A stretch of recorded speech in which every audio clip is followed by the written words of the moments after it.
चिंता संतानहंतारो यत्पादाम्बुजरेणवः स्वीयानां तान् निजाचार्यान् प्रणमामि मुहुर्मुहुः यदनुग्रहतो जन्तुः सर्वदुःखार्तिगो भवेत् तमहं सर्वदा वन्दे श्रीमद्वल्लभनन्दनम् अज्ञानतिमिरान्धस्य ज्ञानाञ्जनशलाकया चक्षुरुन्मीलितं येन तस्मै श्रीगुरवे नमः। नमामि हृदये शेषे लीलाक्षीराब्धिशायिनम् लक्ष्मीसहस्रलीलाभिः सेव्यमानं कलानिधिम् चतुर्भिश्च चतुर्भिश्च चतुर्भिश्च त्रिभिस्तथा शरग्निर्विराजते योऽसौ पञ्चदा हृदये।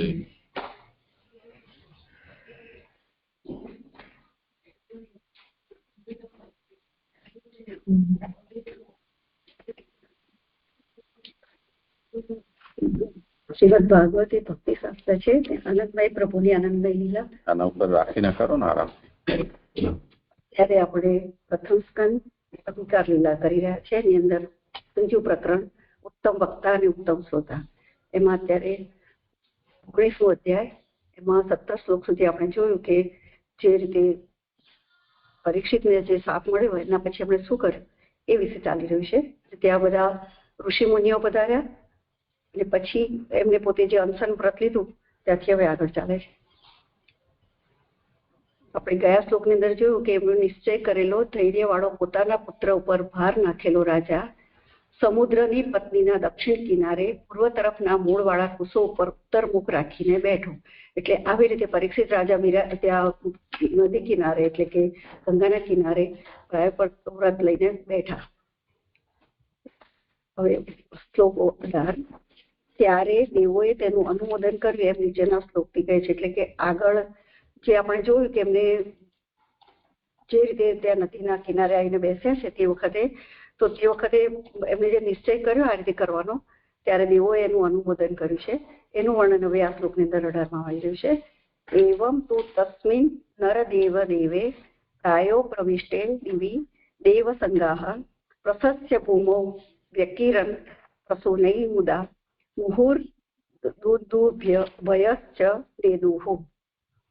એ પ્રમાણે તે નરદેવોનો દેવ અનશન વ્રત લઈ બેઠો ત્યારે તો સ્વર્ગમાં દેવોના સમૂહોએ તેની પ્રશંસા કરી, ભૂમિ ઉપર આનંદથી પુષ્પોની વૃષ્ટિ કરી અને વારંવાર દુંદુભીઓ વગાડ્યા. હવે સુબોધનીજી, તો એટલે કે તો શબ્દથી પરીક્ષિતનો સંદેહ દૂર કરેલો છે. જે આપણે પેલું 15-16 શ્લોકની અંદર જોયું જે ફળ સંબંધી હતું કે આલોક અને પરલોકના જે ફળ વિશે એમનો જે સંદેહ હતો એ એમને દૂર થયો. તે નરદેવોનો દેવ એટલે આ વિશેષણ પરીક્ષિત માટે વાપર્યું છે. નરદેવોનો દેવ હોવાથી ઇન્દ્ર સમાન થયો. એટલે અત્યારે હવે એમને કોઈ પણ જાતનો સંદેહ ના રહ્યો એટલે એમને ઇન્દ્ર સમાન ગણાવ્યા છે. સ્વર્ગના જ માર્ગથી તે વૈકુંઠમાં જશે એવા વિચારથી મહારાજાના પધારવાના કારણે વાજિંત્ર વગાડ્યા. તે કહે છે કે સ્વર્ગમાં જ દેવોના સમૂહે પ્રશસ્ય સારું એટલે કે સારું કર્યું એમ કહીને ભૂમિ ઉપર પુષ્પોની વૃષ્ટિ કરી. દેવોના અનુમોદનથી તેનું કાર્ય સિદ્ધ થયાનો નિશ્ચય થયો. એટલે આ રીતે જયારે દેવોએ અનુમોદન આપ્યું, પુષ્પની વૃષ્ટિ કરી, એટલે એમના મનમાં જે કઈ સંશય હતો એ તો પોતે નીકળી જ ગયો હતો. છતાં હવે એમને એ પણ લાગ્યું કે દેવોએ પણ મને અનુમોદન આપે છે, એટલે જે મેં નિર્ણય કર્યો છે તે યોગ્ય છે. મુદા એટલે આનંદથી દુંદુ ભયો એટલે દેવોના વાજિંત્રો, દેદુહુ એટલે વગાડ્યા, ચ એટલે કે અને શબ્દ હોવાથી બીજા પણ વાજિંત્રો વગાડ્યા. એટલે અહીંયા ચ શબ્દનો પ્રયોગ કર્યો છે. એટલે દુંદુભી સાથે સાથે બીજા પણ વાજિંત્રો વગાડ્યા છે. ત્યાં ઉત્સવ થયો એવો અર્થ છે. એટલે ત્યાં દેવલોકની અંદર ઉત્સવ થયો. આથી સાપ વગેરેને લીધે પણ તેમનો નિશ્ચય બીજી ગતિ એટલે કે દુર્ગતિ થવાની નથી એમ જણાવ્યું. એટલે આ રીતે જે દેવોએ અનુમોદન આપ્યું એટલે એમના મનમાં જે સંશય તો દૂર થયેલો જ હતો અને હવે એમને દેવોએ પણ અનુમોદન આપ્યું છે એટલે હવે એમની કોઈ પણ પ્રકારની દુર્ગતિ થશે નહીં એ જણાવવા માટે અહીંયા આગળ દેવો એમનો આ વાજિંત્રો વાગ્યા અને જે ત્યાં આગળ ઉત્સવ જેવું કર્યું છે એનો આશય આ રીતે બતાવે છે. શ્લોક 18 પૂર્ણ થઈ જશે. મહર્ષિઓનું કૃત્ય નીચેના શ્લોકથી કહ્યું છે. મહર્ષયતમ સમોપાગતા એ પ્રશસ્ય સાધ્વિત્ય. આમાં તમની જગ્યાએ તે એટલું સુધારી લેજો.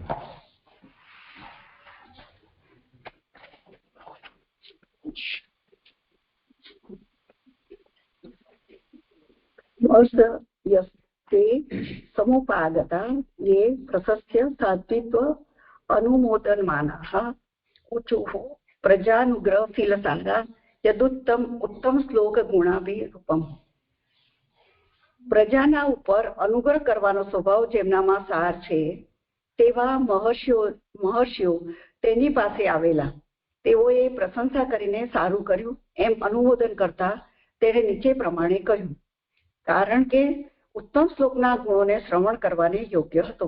એટલે જ્યારે તેઓએ અનુમોદન આપ્યું એ જોયું અને મહર્ષિઓનું કૃત્ય એટલે અત્યારે જ્યાં મહર્ષિઓને જે બધા ઋષિમુનિઓ પધાર્યા છે એમણે પણ કીધું કે પ્રજાના અનુગ્રહ ઉપર જેમનો સ્વભાવ છે એમનો સાર છે. એટલે એમનો મુખ્ય એમનો અર્થ એટલે કે સાર એટલે એનું સાર છે એમ. તો એ હવે સુબોધિત છે એના માટે કરી રહ્યા છે કે મહર્ષિઓએ સારી રીતે આવેલા એટલે રાજાનું નિર્યાણ થાય ત્યાં સુધી તેનું હિત પૂર્ણ કરનાર તરીકે આવેલા. અહીંયા 1 નંબરની ફૂટનોટ છે. નિર્ણય એટલે મૃત્યુ અથવા મોક્ષ. મૃત્યુ 1 નંબર. તેઓએ પણ પ્રશંસા કરી એટલે જે હાજર રહેલા ઋષિઓ મહર્ષિઓ છે તેમણે પણ તેની પ્રશંસા કરી. વિપ્રે પ્રશંસા કરેલું કાર્ય મૂળ વિનાનું હોય તો પણ મૂળ વાળું થાય છે એમ સૂચવેલું છે અને સારું કર્યું એમ અનુમોદન કર્યું. વિપ્રે પ્રશંસા એટલે અહીંયા જે પધારેલા છે બધા વિપ્રો છે અને એમને જો પ્રશંસા કરી એટલે જે કોઈ કાર્ય હોય એનું કોઈ આગળનું કારણ પણ ના હોય છતાં પણ એમને જે પ્રશંસા કરી છે એટલે એનો અર્થ કે એ રીતે પ્રૂવ કરે છે કે એ મૂળ વિનાનો હોય તો પણ દોષ એના દૂર મૂળ વાળું થાય છે એમ સૂચવેલું છે. એટલે એ મૂળ વાળું છે એટલે કે એનો વિકાસ એ પ્રમાણે થશે જેમ એ રીતે એમને સારું કર્યું એમ અનુમોદન કર્યું. એટલે સારું કર્યું એ કયા અર્થમાં કીધું કે એમને કઈ આગળ કર્યું છે કે નહીં જોવાતું નથી. અત્યારે વિપ્રોએ જે કર્યું અનુમોદન એટલે સમજાઈ જાય છે કે એ મૂળ વાળું થાય છે એમ. આથી રાજાએ પોતાની ઈચ્છાથી કરેલ હોવાનો દોષ પણ દૂર થયો. એટલે રાજાને પોતાને એવું થાય કે મેં અમારી જાતે જ પોતાની ઈચ્છાથી કરેલ હોવાનો દોષ પણ દૂર થયો. એટલે કે મારાથી જે કઈ દોષ થયો છે એ દોષનું અહીંયા આગળ સમાપન થયું હોય એવું લાગે છે કે મહર્ષિઓએ એમનું અનુમોદન કર્યું, દેવોએ અનુમોદન કર્યું એ પ્રમાણે. એટલે એમને મનમાં જે ડર હતો તે હવે નીકળી ગયો છે. તેઓએ તેમ કહ્યું તેનું પ્રયોજન પ્રજા ઉપર અનુગ્રહ કરવાનો સ્વભાવ જેમનામાં સાર છે એ વિશેષણથી કહેલું છે. એટલે પ્રજા ઉપર અનુગ્રહ કરવાનો સ્વભાવ એટલે આ રાજા કેવો હતો કે પ્રજા ઉપર અનુગ્રહ કરવા વાળા હતા. એ એમનો મૂળ સ્વભાવ જ એવો હતો. એટલા ઉત્તમ રાજા હતા એટલે એવો એમનો સ્વભાવ હતો. પણ જે મને આ રાજાનું વિશેષણ નથી ઋષિઓનું. એટલે મને સમજાયું નહીં. હું એ પ્રશ્ન જ કરતી હતી કે પ્રજા ઉપર અનુગ્રહ કરવાનો સ્વભાવ જેમનામાં સાર છે. ઋષિઓ માટે છે, મહર્ષિઓ માટે જે વાત છે બરાબર તો સમજાય. એ વિશેષણથી કહેલું છે. તે ઋષિઓની આ રાજાઓ પ્રજા છે તે પ્રજા ઉપર કૃપા રૂપ જ અથવા અનુગ્રહ કરવાનું કારણ થયેલ જે સ્વભાવ તે જ સારતો જેઓમાં તેવા તેઓ હતા. એટલે આ મહર્ષિ માટે વપરાયેલું છે. એટલે જે અત્યારે પધારેલા જે ઋષિઓ છે તે રાજાઓ એ પ્રજા છે. એટલે ઋષિઓની એ પ્રજા ગણાય. રાજાઓ છે ઋષિઓ એમને રાજ્ય કરવા આપેલું છે એટલે પ્રજા તરીકે એને ગણાય છે. અને તે પ્રજા ઉપર કૃપા કરવા એટલે પ્રજાનું સારી રીતે શાસન કરી શકે અને અનુગ્રહ કરવાનું કારણ થયેલ જે સ્વભાવ. એટલે આ જે સ્વભાવ છે એ અનુગ્રહ કરવા વાળો સ્વભાવ છે કોનો તો ઋષિઓનો. એનો સાર છે. જે મૂળમાં જે કીધું ને કે અનુગ્રહ કરવાનો જે સ્વભાવ છે જેમનામાં સાર એટલે ઋષિઓ માટે વપરાયું છે. તો કેમ એવું કર્યું? તો રાજા અને એમને સોંપ્યું છે રાજાઓ એમની પ્રજા છે ને એના ઉપર પ્રજા ઉપર કૃપા કરવા માટે જ એમને અનુગ્રહ કર્યો છે. આથી એમ સૂચવેલું છે કે જો તેઓ અનુગ્રહ ન કરે તો સાર વિનાના જ થાય. એટલે જો એ રાજા ઉપર આ રીતે અનુગ્રહ ન કરે તો એમનામાં જે સારપણું છે એ સારપણું પૂરું થતું નથી. એમ વળી પરમ ભક્ત રાજા ઉપર તે અનુગ્રહ કરવો જ જોઈએ એવા અભિપ્રાયથી ઉત્તમ શ્લોકના ગુણોનું શ્રવણ કરવાને યોગ્ય વિશેષણ કરેલું છે. તો રાજા કેવા છે કે એ ભક્ત પણ છે અને ઉત્તમ શ્લોક એટલે કે ભગવાનના ગુણોનું શ્રવણ કરવાને યોગ્ય છે. કોણ? તો પરીક્ષિત રાજા માટે વાપર્યું છે વાક્ય. ઉત્તમ શ્લોકના ગુણોનું શ્રવણ કરવા માટે અભિરૂપ એટલે યોગ્ય રાજા હતો અથવા ઉત્તમ શ્લોકના ગુણોની સમાન હતો. તે રાજાની યોગ્યતા છે કે એ ભગવાનના ગુણોનું શ્રવણ કરે અને એ ભગવાનના ગુણોની સમાન હતો. સમાન એટલે અત્યારે ભગવદ રૂપ છે, અત્યારે એમને પોતાનું બધું સર્વસ્વ છોડી અને ભગવાન સાથે જોડાયેલા છે માનથી, પણ એ આપણે આગળ જોયું. જેમ ભગવાનના ગુણોનું શ્રવણ કરવા રહેવું જોઈએ તેમ રાજાના દર્શન માટે પણ રહેવું જોઈએ. એટલે અત્યારે ઋષિઓએ જ્યાં સુધી એમનું હિત પૂર્ણ ના થાય ત્યાં સુધી અહીં રોકાવાનું જે કારણ ઉપર બતાવ્યું છે તો એ અહીંયા સમજાવ્યું છે કે રાજાના દર્શન કરવા માટે પણ રહેવું જોઈએ અને વિકલ્પ પ્રમાણે એટલે અથવા તો રાજા મુખ્ય અધિકારી હોવાથી શ્રવણ કરનાર તરીકે તેની પ્રશંસા કરવી જોઈએ. એટલે કે અત્યારે એમને ત્યાં રહેવું જોઈએ રાજાના, અને રાજાનું જ્યાં સુધી એમનું હિત થાય ત્યાં સુધી એમને રોકાવવું જોઈએ. અને એવું જ્યારે રાજા એ શ્રવણ કરી રહ્યા પછી પૂર્ણ થાય છે ત્યારે એમની પ્રશંસા પણ કરવી જોઈએ એવો અર્થ છે. ઠીક છે, 19 પૂર્ણ થયો. પણ અહીંયા જે દર્શન કીધું ને, રાજાના દર્શન એક વસ્તુ અને જે ભગવદ રૂપ જે ગણાયા છે એમને, તો એના માટે બરાબર છે કે એમને પોતાનું મનથી એની સાથે જોડાઈ ગયા છે.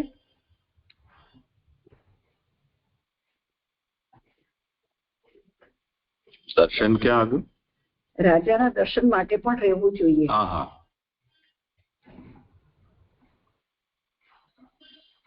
એ સમુપાગતામાં સમુપસર્ગ કર્યો હતો ને એનો અર્થ આ કર્યો હતો.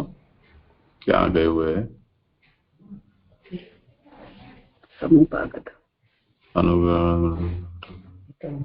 નહીં, આ દર્શન શબ્દ ક્યાં આવ્યો? હા, ઉત્તમ શ્લોકના ગુણોની સમાન હતો. જેમ ભગવાનના ગુણોનું શ્રવણ કરવા રહેવું જોઈએ એમ રાજાના દર્શન માટે પણ રહેવું જોઈએ.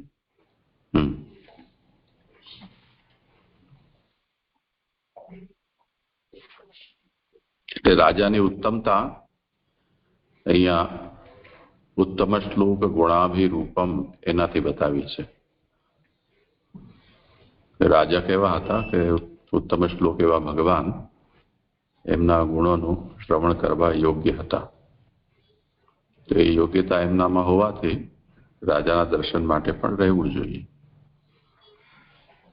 અને એ શ્રવણ કરી રહ્યો છે તો ઉત્તમ શ્લોકના ગુણોનું શ્રવણ પણ બંને વસ્તુ થઈ જાય.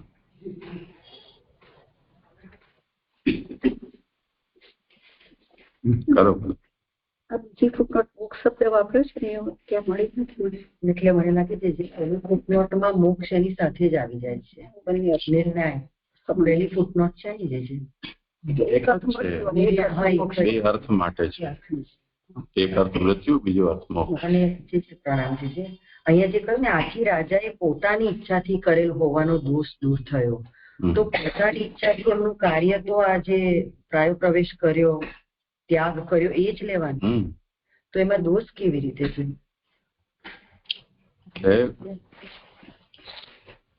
સર્પાગ્નિ કરડી જશે એ જે શાપ છે, તો જ્યાં બેઠો હોય ત્યાં બેઠો રહે ને, આવીને કરડી જાય ત્યારે મરી જજે. 7 દિવસ આ રીતે રાજપાટ તજીને આ રીતે જે કર્યું છે, કેમ કે એમાં તો ધર્મ ત્યાગ તો થાય જ છે ને. ક્ષત્રિયનો ધર્મ છે. 7 દિવસ શું કરીશ તું ત્યાં?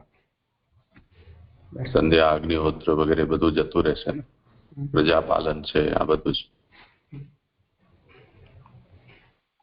અને જે પ્રાયો પ્રવેશ કરીને જઈ રહ્યા છે, એક જાતનો આત્મહત્યા કરવા જઈ રહ્યા એવો પણ આમ દોષ લાગે ને એમને કે એવું શું કામ કરવાનું, આત્મઘાત કરવાની જરૂર નથી એમ, જયારે રક્ષક ના કર એવું વિચારવાનું પૂછી રહે છે કેવું કેવા છે. હા, એ પણ કહી શકાય.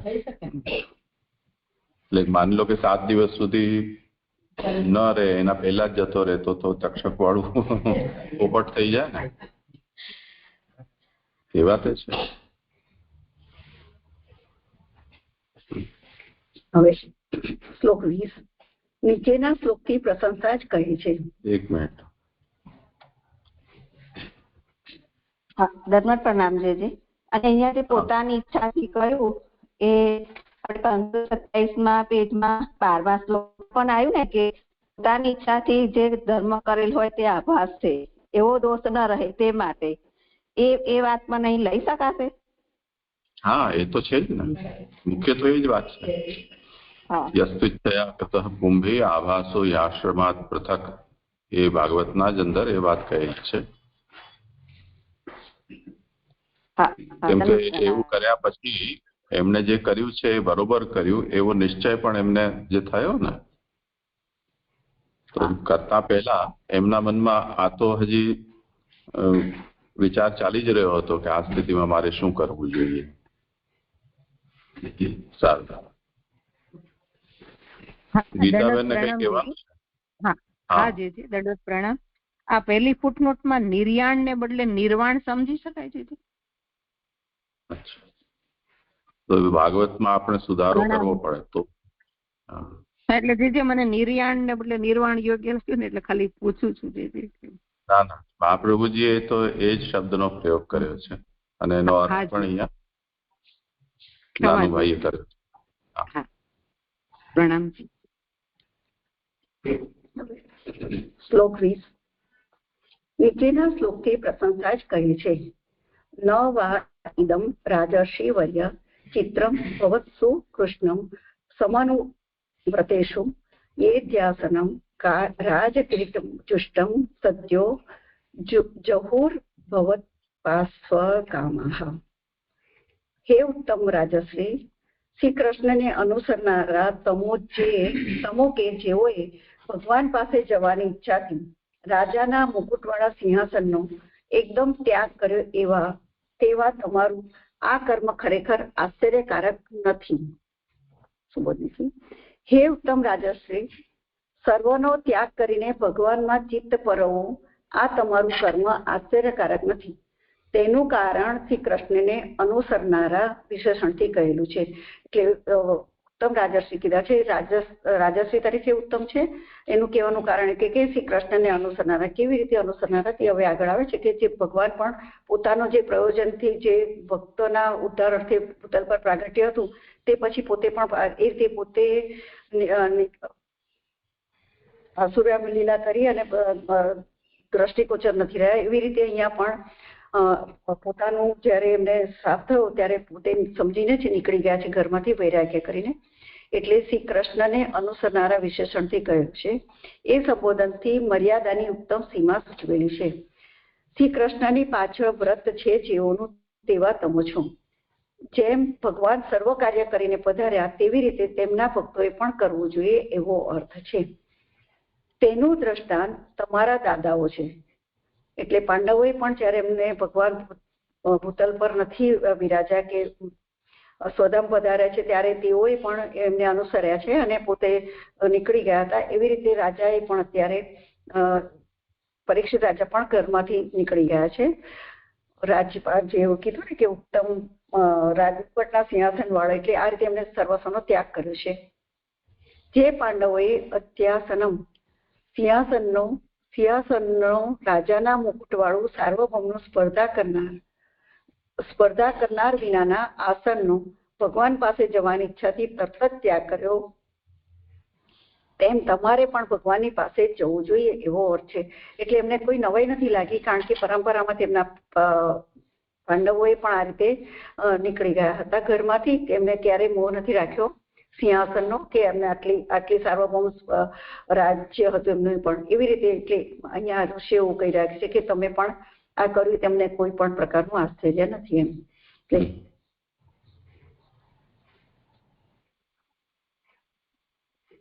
હવે આગળ 21મો શ્લોક. એ પ્રમાણે તેની સ્તુતિ કરી તેની સંમતિ કરતા હોય તેવું જણાવતા ગુણ પ્રકારે અનુકૂળ હોવાનું નીચેના શ્લોકથી કહે છે. એટલે આ રીતે એમને પરીક્ષિતની સામે સ્તુતિ કરી છે અને તેની સંમતિ કરતા કે તમે જે કર્યું એ બરાબર કર્યું છે. તો ગુણ પ્રકારે અહીંયા કેવી રીતે કીધું છે કે હવે એનો જે કરી રહ્યા છે બધું બરાબર જ છે એમ. અનુકૂળ હોવાનું નીચેના શ્લોકથી કહે છે. સર્વે વયમ તાવત ઇહાસ્મહેથ ક્લેવરમ યાવત અસૌ કલેવરમ યાવત અસૌ વિહાય લોકમ પરમ વિરજસ્કમ વિશોકમ યાસ્યત્યમ ભાગવત પ્રધાન. પછી જ્યાં સુધી આ તે મુખ્ય ભક્ત શરીર તજી રજ વિનાના શોક રહિત ઉત્તમ શ્લોકમાં જશે ત્યાં સુધી અમે બધા રહીશું. શું બોલી હતી? અમોએ પોતાનું કહેલું પૂરું કરીને જવું જોઈએ, પૂરું થાય ત્યાં સુધી રહેવું જોઈએ. એટલે આ જે પધારેલા ઋષિઓ છે એ બધા એવું વિચાર્યું કે અમોએ અત્યારે જે પધાર્યા છે ત્યારે તો એ અમારે આ જે કામ માટે આવ્યા છે તો એ બધું પૂરું કરીને જવું જોઈએ અને પૂરું થાય ત્યાં સુધી રહેવું જોઈએ. તે કહે છે જ્યારે આ ભગવાનના સ્થાનમાં જશે ત્યાં સુધી અમે બધાએ અહીં જ આ સ્મહે એટલે અહીં રહીશું.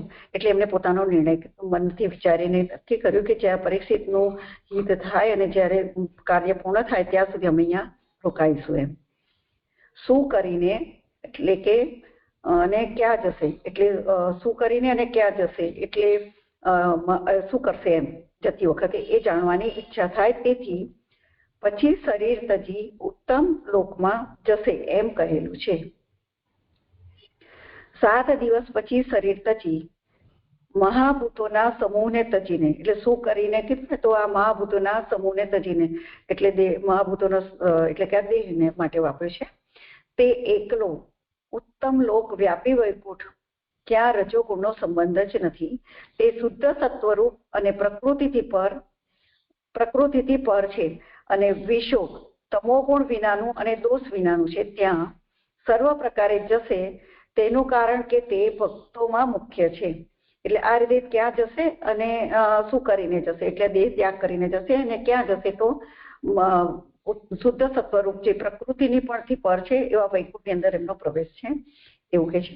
અને એનું વૈકુંઠ કેવું છે તો વિશોક એટલે શોક વગરનું, તમોગુણ વિનાનું એટલે જ્યાં તમોગુણ ના હોય ત્યાં શોક પણ નથી હોતા અને કોઈ પ્રકારના દોષ નથી હોતા. એટલે એવા વૈકુંઠમાં એ પ્રવેશ કરશે. એમ ત્યાં સર્વ પ્રકારે જશે તેનું કારણ કે તે ભક્તોમાં મુખ્ય છે. તો ત્યાં જવાનો વૈકુંઠમાં જવાનું કારણ શું બતાવ્યું કે ભક્તોમાં મુખ્ય છે અથવા ભક્ત મુખ્ય છે જેને તેઓ છે. એટલે ભગવાન માટે આ ભક્ત મુખ્ય છે. ત્યાં સુધી અમારે રહેવાનું છે એવો વાક્યનો સંબંધ છે. એટલે ત્યાં સુધી અમે અહીંયા રોકાઈશું. જ્યાં સુધી પરીક્ષિત વૈકુંઠ પધારશે તે જોયા ત્યાં સુધી અહીંયા એવો રોકાશે એવો એમનો નિર્ણય એમને જાહેર કર્યો. અથવાથી જે કહ્યું છે ને અથવા ભક્ત મુખ્ય છે જેને તેવો ભગવાન માટે વાપર્યું છે. જેને એટલે કે ભગવાનને નહીં, પરીક્ષિત છે એ પરીક્ષિતના માટે ભક્ત મુખ્ય છે એમ. કેમ કે આ પરીક્ષિત માટે કહેવાય રહ્યું છે ને પરીક્ષિત માં મુખ્ય છે અથવા ભક્ત મુખ્ય છે જેને તેવો છે. બરાબર. હા બરોબર. આગળ મારું નથી 21 સુધી જતા. અચ્છા એવું છે.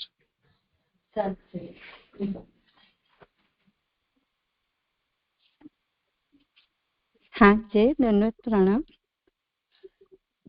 આગળના શ્લોક હવે કહું. એક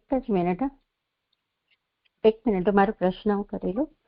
આમાં જે છે અહીંયા લખ્યું ને નીચેથી ત્રીજી લાઈનમાં કે ત્યાં સર્વ પ્રકારે જશે અને પછી ઉપર જે કહ્યું તે મહાભૂતોના સમૂહને તજીને, તો આ ઇન્દ્રિયો સાથે આપણે જે કહીએ કે સૂક્ષ્મ શરીરને લઈને જશે એવું સમજવાનું ને.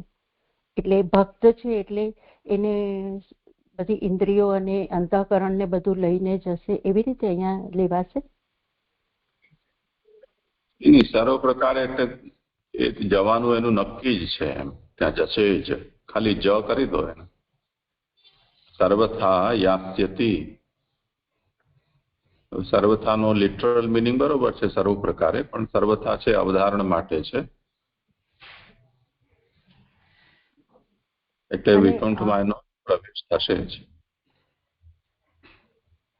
તો અહીંયા જે સ્પેસિફિક લખ્યું કે 7 દિવસ પછી શરીર તજી અને પછી મહાભૂતોના સમૂહને તજીને, તો મહાભૂતોનો સમૂહ તો પાર્થિવ શરીર જ થયું. તો એ ભક્ત છે એટલે સૂક્ષ્મ શરીર લઈને, એટલે અપ્રાકૃત પણ સૂક્ષ્મ શરીર અપ્રાકૃત લઈને જશે એવું સમજવાનું. એટલે આપણે જે કહીએ છીએ કે ઇન્દ્રિયો સાથે એ ભોગવશે, તો એવી અપ્રાકૃત ઇન્દ્રિયો સાથે જશે એવું સમજવાનું. એવું તો નથી લાગતું. સંઘાત પરિત્યાગે ન કલેવરમ વિહાયાસૌ, એટલે સંઘાત પરિત્યાગે ન. સંઘાતમાં સ્થૂલ સૂક્ષ્મ બંને પ્રકારના સંઘાત એના હોય એવું બરોબર છે, પરંતુ એવી કોઈ અહીંયા સ્પષ્ટતા જણાતી નથી કે સૂક્ષ્મ દેહ અહીંયા રહી જાય અને અથવા સૂક્ષ્મ દેહ સહિત આત્મા ત્યાં જાય. જે પણ હોય, ન જઈ શકે એવું પણ નથી.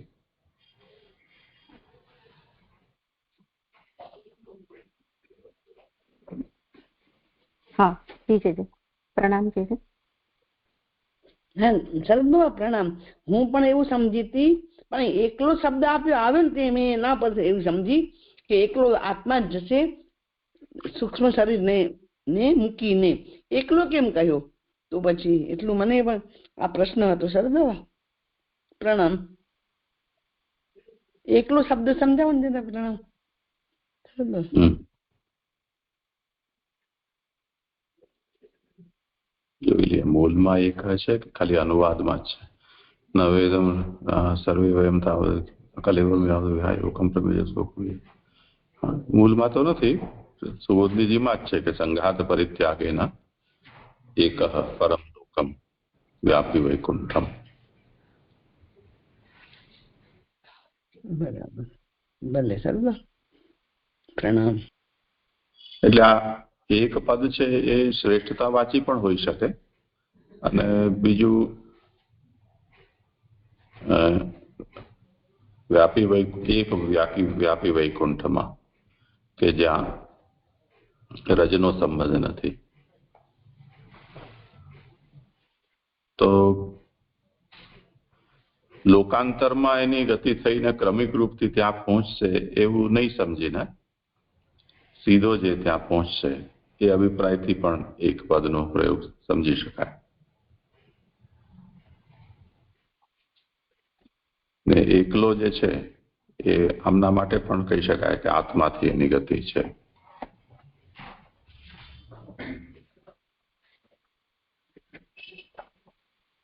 પણ આપણે એવું કહીએ છીએ કે ભક્ત તો ઇન્દ્રિયો અંતઃકરણ સહિત શુદ્ધ થઈ જાય છે, જાય છે લઈને, એવું પણ આપણે ક્યાંક નિરૂપણ થયું છે સર. હા, એ તો બેલાબેન નો અભિપ્રાયથી જ હતો પ્રશ્ન, એવું પણ સંભવ છે. પણ એનાથી એની એકલાથી એ વ્યાવર્ત્ય નથી થતું ને. એકલો જશે એવું કહેતા પણ ચાહે તો સૂક્ષ્મ દેહ સહિત જાય, ચાહે તો રહિત જાય, એકલો જશે એ શબ્દનો પ્રયોગ તો પણ થઈ જ શકે છે.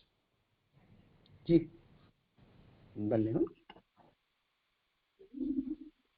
પ્રણામ. હા જી પ્રણામ, દંડવત પ્રણામ. આગળ 22 શ્લોકથી મારે નિરૂપણ કરવાનું છે. ઉત્થાનિકા 22મા શ્લોકની. એવી રીતે તેઓ એક સેકન્ડ જી દંડવત પ્રણામ. માસીએ પૂછ્યું ને એને રિલેટેડ મારે પૂછવું હતું કે પરીક્ષિત રાજા આગળના બધા શ્લોકોમાં કહીને આવ્યા કે મને જન્મ ભગવાનની ભક્તિ મળે, કે ત્યાં જન્મ થાય કે જ્યાં ભગવાન હોય એમ. તો પછી એમની ગતિ કે પાછળથી કઈ થશે જે એમાં પરીક્ષિત રાજાની? વૈકુંઠમાં જશે કે કેવી રીતે?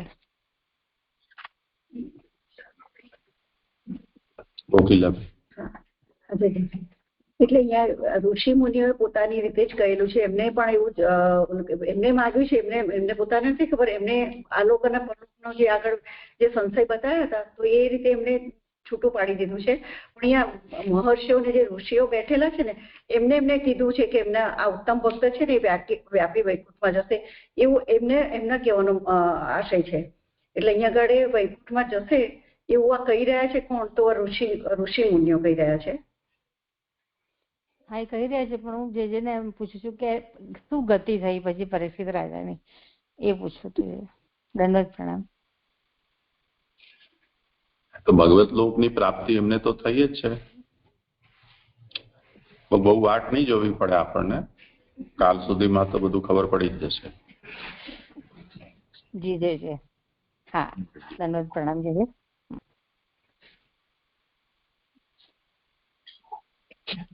દંડવત પ્રણામ. શ્લોક 22. એકલાનો બીજો અભિપ્રાય એ પણ છે કે જેવી રીતે સકુટુંબમ સાયુજ્યમ અશ્નુતે, એવી રીતે ભક્ત છે એ કુટુંબજનો સહિત એને ગતિ પ્રાપ્ત થાય છે ભગવત લોકની. તો પરીક્ષિત છે એ પરિકર સહિત જશે, તો પરીક્ષિતને શાપ હતો એટલે એકલો જ જશે, બાકી બધા તો હજી અહીંયા રહેશે. તો પરીક્ષિતની વહુ કે દીકરા ને એ બધા નહીં જાય, તાત્પર્ય છે. સાસુ સસરા. સાધન પ્રકરણમાં મહાપ્રભુજી કહે છે ને, કુટુંબ સહિત વૈકુંઠ લોકને પ્રાપ્ત થાય છે, સેવામાં જે સહયોગ આપે છે તે. તો એવી રીતે ને બધા નહીં જાય. એ જે અભિપ્રાય છે કે કુટુંબ સહિત જાય છે, એનો મતલબ એવો નથી કે એક ગયો તો બધાને લઈને જ જાય ભેગો. બીજા પણ એ જ્યાં પહોંચશે ત્યાં પણ એના કુટુંબીજનો યથાવસર પહોંચશે, એવો મતલબ છે. નહીં તો મુશ્કેલ જાય. કોઈ જતો હોય તો બધાના ટાંટિયા ધ્રુજવા પણ ના જતો, અમારે નથી આવું તમારી જોડે, થોડા દિવસ રોકાઈ જાઓ.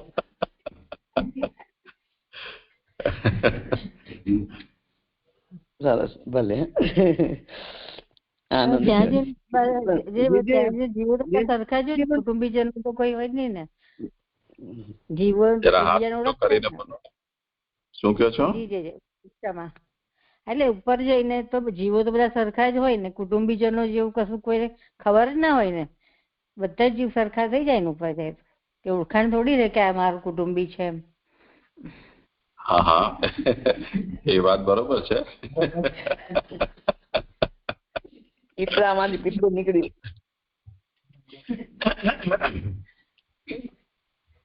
એ વાત તો તમારી સાચી છે, પણ આ વિષયમાં એની સ્મૃતિ ભગવાન ત્યાં નથી રહેવા દેતા કે હવે મારો દીકરો આવ્યો, કે હવે 2 વર્ષ પછી કે મારી વહુ આવી, કે હવે મારા સાસુ તો વહેલા આવી જવા જોઈએ,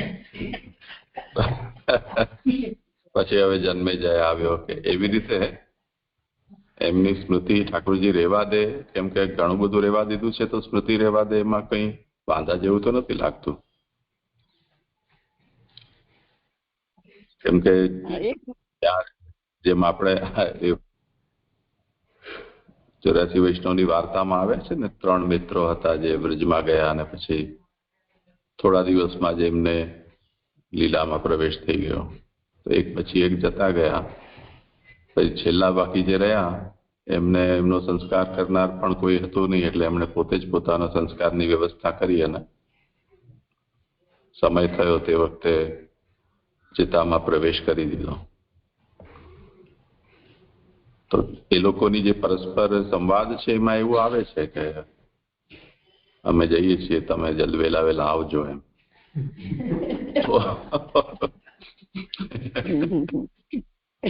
જે જઈ રહ્યો છે એને અહીંયા ભલે અલૌકિક દ્રષ્ટિથી પણ એવી જાતની તો લાગણી છે કે આ અહીંયા જે લોકો સાથે રહ્યા છીએ એ લોકો અમે ત્યાં પાછા ભેગા રહીએ. તો એમની એ ભાવનાને લક્ષ્યમાં લઈને લીલામાં ભગવાન એમની ભૂતલ ઉપરની જે સ્મૃતિ છે એ તાજી રાખી શકે, જેથી એમને ત્યાં જાય ત્યારે જે નવું કોઈ આવે તો એમને એનું સ્મરણ રહે કે હા એ જ છે, એવું સંભવ છે. એટલે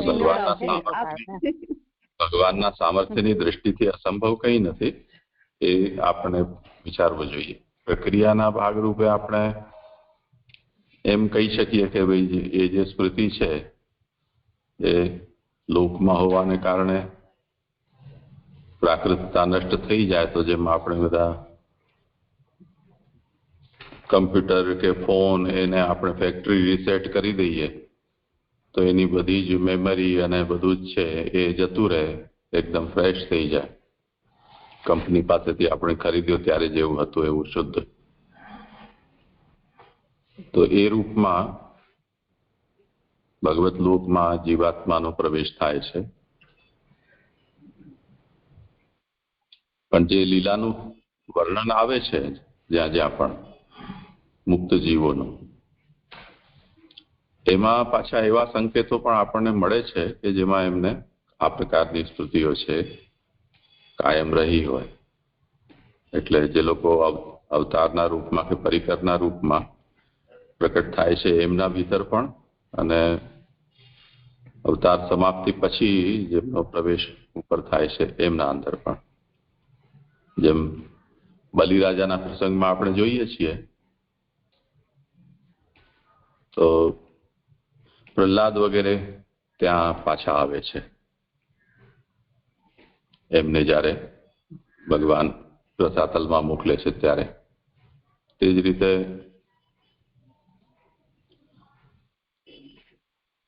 દશરથ રાજા વગેરે પણ રામાયણમાં પ્રસંગ આવે છે કે એ લોકો ત્યાં ઉપસ્થિત થાય છે. ગંગાજી છે એ ભીષ્મના સન્મુખ પણ ઉપસ્થિત થાય છે. તો એવા ઘણા બધા પ્રસંગો આપણને પુરાણોમાં વર્ણન પ્રાપ્ત થાય છે કે દિવ્ય લોકમાં ગયા પછી પણ એમની ભૂતલમાં પૂર્વ જે સ્થિતિ હતી અને સંબંધો હતા એનું વિસ્મરણ એમને થતું નથી. તો સંભવ તો છે. જી, અલૌકિકમાં તો પરિકર સાથે આપણે જે સમજાવ્યું બરાબર છે, પણ અમારા જેવાને તો મોબાઈલ ની જેમ જ સમજવું પડે ને. જે સારું ને, એકદમ ફ્રેશ થઈ જવાય. અનુભવથી જ અમુક વસ્તુ સમજમાં આવે એવું લાગે છે. ફ્રેશ થઈને જ ના, એ તો આપણે અનુભવથી જ ખબર પડે. આપણે કહી ના શકીએ ઠાકોરજીની કોના માટે શું ઈચ્છા છે. જી જી જી. હા સરદાર, મને એક નામ યાદ આવ્યું મહાપ્રભુજીનું કે સર્વ મનોરથ પૂરકાય નમઃ. તો ભક્તનો એવો મનોરથ છે કે મારો પરિવાર પણ મેં જે આનંદ માણ્યો છે તેનો આનંદ માણે, તો એ મનોરથ પણ પૂર્ણ કરે છે. મને આપની વાત ઉપર એ યાદ આવ્યું. બરોબર છે ને જીજી? એ મનોરથ પણ પૂરે છે, લૌકિક મનોરથ પૂર્ણ કરે ઠાકોરજી. આપણે કેવું નામ શોધ્યું છે કે સર્વ મનોરથ પૂરકાય નમઃ, એવા ભગવાન છે. તો આવા મનોરથો પણ, લૌકિક મનોરથો પણ પ્રભુ સર્વમાં આવ્યું ને, સર્વ મનોરથ તો પૂરા કરે છે એવું મને યાદ આવ્યું. બરોબર છે જી? હા, થઈ શકે, કેમ નહીં. જી જી, પ્રણામ.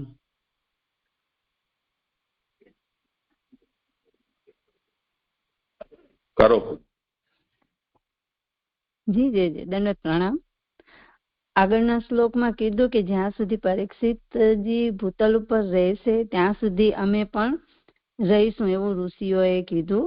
હવે 22મી ઉત્થાનિકા કે એવી રીતે તેઓની કૃપાનું શ્રવણ કરી તેઓ ઘણો સમય રહેશે એમ જાણી ત્યાં સુધીમાં મારે સર્વ સંદેહો દૂર કરવા એવા વિચારથી તે કાર્ય માટે પ્રશ્ન કરવા તેણે જે કર્યું તે નીચેના શ્લોકમાં કહે છે.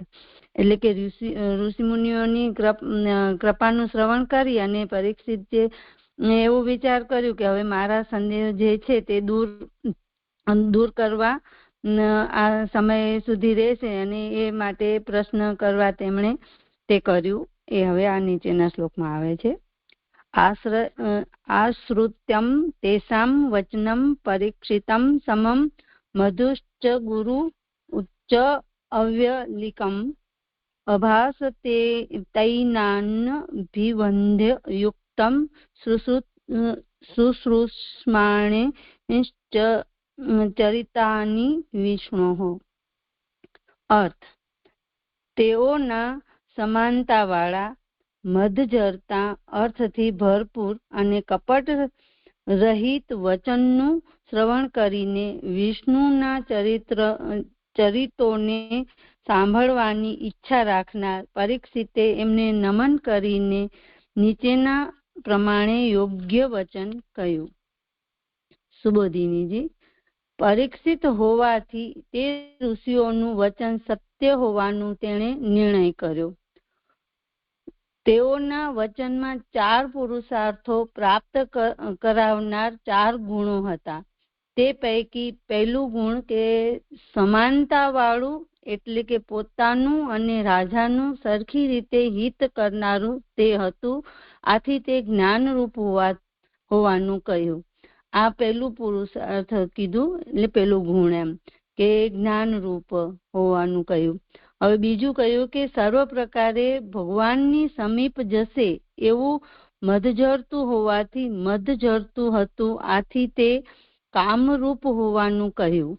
અને ત્રીજું, અને તે એટલે કે ત્રીજું અર્થથી ભરપૂર હતું. ત્યાં સુધી અમે રહીશું એવો સારવાળો અર્થ તેમાં હતો. ત્યાં સુધી અમે સર્વનું હિત કરીશું એવા અર્થથી સમાનતા વાળું હતું. અને અને એટલે કે અને શબ્દ હોવાથી પ્રશંસા વાળું હતું. અને ચોથું અવ્યલિંકમ એટલે કે તરત જ સિંહાસનનો ત્યાગ કર્યો. એ આપણે 20મા શ્લોકમાં જોયું કે રાજાએ તરત જ સિંહાસનનો ત્યાગ કર્યો. એવું કપટ વિનાનું હતા. આથી તે ધર્મરૂપ હોવાનું જણાવ્યું. એવી રીતે સર્વ પુરુષાર્થ રૂપ તેઓનું વચન સાંભળીને એમને નમન કરીને વિષ્ણુના ચરિતોને સાંભળવાની ઈચ્છાવાળાએ નીચે કહેવામાં આવશે તે કહ્યું. એટલે કે હવે નીચેના શ્લોકમાં ભગવાનના ચરિત્રનું ગુણગાનનું ઈચ્છા જે છે એ રાજાના વચનો એ 23મા શ્લોકમાં કહેશે. જે 22મો શ્લોક પૂર્ણ થયો. જે અહીંયા મને એક પ્રશ્ન હતો કે અહીંયા 4 પુરુષાર્થો પ્રાપ્ત કરાવનાર 4 ગુણો હતા. એટલે કે અહીંયા 4 પુરુષાર્થો છે, 4 ગુણો તો આપણે પુષ્ટિ માર્ગમાં પણ મહાપ્રભુજી ચતુશ્લોકી જે કરી છે કે ધર્મ અર્થ કામ મોક્ષ એમ, તો એને ને આને જે સરખાવી શકાશે? સરખાવી જો. અને કે જે સમાનતા વાળા એટલે કે એ જ્ઞાન રૂપ છે. તો એ આપણે ત્યાં પણ ભગવાન આપણે અહીંયા બી પરીક્ષિતજી, એટલે હું એવી રીતે સમજી છું કે અહીંયા પરીક્ષિતજી બધું ત્યાગ કરીને ભગવાનના શરણે ગયા છે. ઋષિ મુનિઓ પધાર્યા છે ને પછી ભગવાનના શરણે ગયા છે. પછી એ ભગવાનના ગુણગાન ગાય છે. ને પછી જે મુનિઓ છે તે અહીંયા રહેશે જ જ્યાં સુધી એમનું પરીક્ષિતજીનું જે કાર્ય પૂરું નહીં થાય ત્યાં સુધી. તો એવી રીતે ત્યાં બી ચતુશ્લોકીમાં પણ મહાપ્રભુજી એવું કીધું છે કે જે છે તે બધું ભગવાન જ છે મારા માટે. ધર્મ પણ ભગવાન છે, અર્થ પણ મારા માટે ભગવાન છે, કામ પણ ભગવાન છે અને મોક્ષ પણ મારા માટે ભગવાન જ છે એમ. તો અહીંયા બી પરીક્ષિતજી તો ભક્ત છે. તો જે સ્પષ્ટ હું નથી, આપ થોડુંક ક્લિયર કરો. એટલે સૂતજી હવે આ વાત કહી રહ્યા છે કે ઋષિઓએ જે આના પહેલા કહ્યું 20મા શ્લોકથી 20 અને 21 શ્લોક છે શૌનકાદી ઋષિઓએ કહ્યા છે. એના પછી હવે એ સાંભળ્યા પછી પરીક્ષિતના ઉપર એનો શું પ્રભાવ પડ્યો છે એ અહીંયા કહેવામાં આવી રહ્યું છે કે ઋષિઓના આવા જે વચનો છે એને સાંભળીને હવે પરીક્ષિતે આ પ્રમાણે કહ્યું. એ વચન પરીક્ષિતના 23મા શ્લોકથી આવશે. તો ઋષિઓના જે વચનો છે એમાં ચતુર્વિધ પુરુષાર્થ આપનારા છે એવું બોધ આને થઈ રહ્યો છે. એટલે સૂતજીને ઋષિના વચનોમાં 4 પુરુષાર્થો દેખાઈ રહ્યા છે. એટલે વચનો છે સમાનતા છે, મદજરતા છે, અર્થપૂર્ણ છે અને નિષ્કપટ વચનો છે. તો ઋષિઓના વચનો ચતુર્વિધ પુરુષાર્થ આપનારા છે એવું પરીક્ષિતજીને સમજાય. 13મા શ્લોકમાં રાજા કહી રહ્યા છે જયારે ઋષિઓનું આગમન થાય છે ત્યારે એ પુરુષાર્થ રૂપ ત્યાં 13મા શ્લોકમાં આવે છે કે એ જે અહો શબ્દ એના સુબોધનીમાં કે અહો શબ્દ આશ્ચર્ય દર્શાવનારો છે, પ્રશંસા દર્શાવવા અમે એમ કહેલું છે. ઘણા ધન્ય શબ્દથી જેમ જણાવેલું છે કે ધનમ પુરુષાર્થ માટે અર્હતિ યોગ્ય હોય તે ધન્ય છે. હવે એના પછી આવે છે કે તેમાં ઘણાપણું સર્વ પુરુષાર્થોની પ્રાપ્તિ છે અને તેમ ઋષિઓ પુરુષાર્થ સ્વરૂપ છો અને તે પ્રાપ્ત થયેલા છો.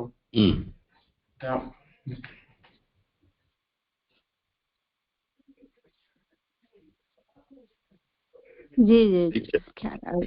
હા જી કરું આગળ છે. હવે 23મો શ્લોક કે નીચેના શ્લોકથી રાજાનું વચન જ કહે છે. રાજા કહે છે સમાગતામ સર્વત એવ સર્વે વેદા યથા મૂર્તિધરા ત્રિપુષ્ઠે નિહાથ વા મૂત્ર ચ કશ્ચનાર્થ ઋતે પરાનુગ્રહતા ગ્રહમાત્મશીલમ. અર્થ, જેમ સત્યલોકમાં દેહધારી વેદો છે તેવા જ તમો સર્વે સર્વ તરફથી જ આવેલા છો. બીજાના ઉપર કૃપા કરવાના પોતાના સ્વભાવ સિવાય આ લોકમાં અને પરલોકમાં તમારે કાંઈ જ પ્રયોજન નથી. સુબોધિનીજી, અહીં સંદેહ હોય ત્યારે બીજે ક્યાંય જવું યોગ્ય નથી, કારણ કે સર્વ તરફથી જ તમે સર્વ આવેલા છો.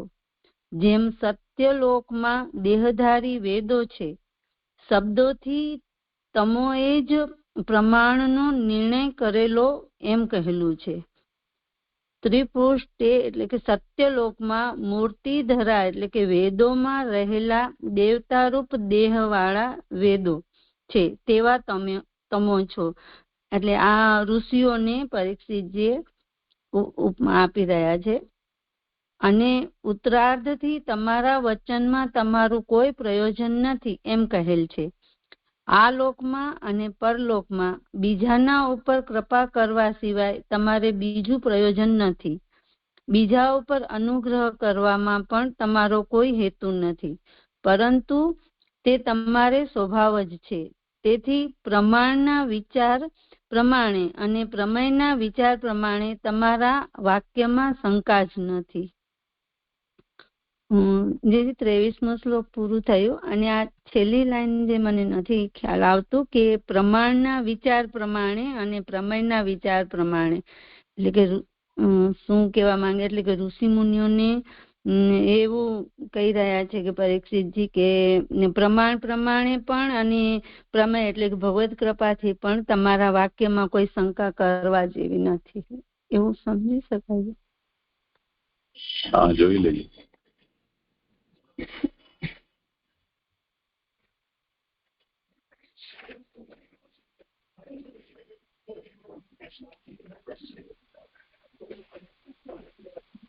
એટલે અહીંયા પરીક્ષિતજી એમ કહ્યું ને કે તમે જેમ સત્યલોકમાં આદિદૈવિક સ્વરૂપથી વેદો બિરાજે છે અને એ વેદો જ જાણે અહીંયા તમારા રૂપમાં પ્રકટ થયા છે,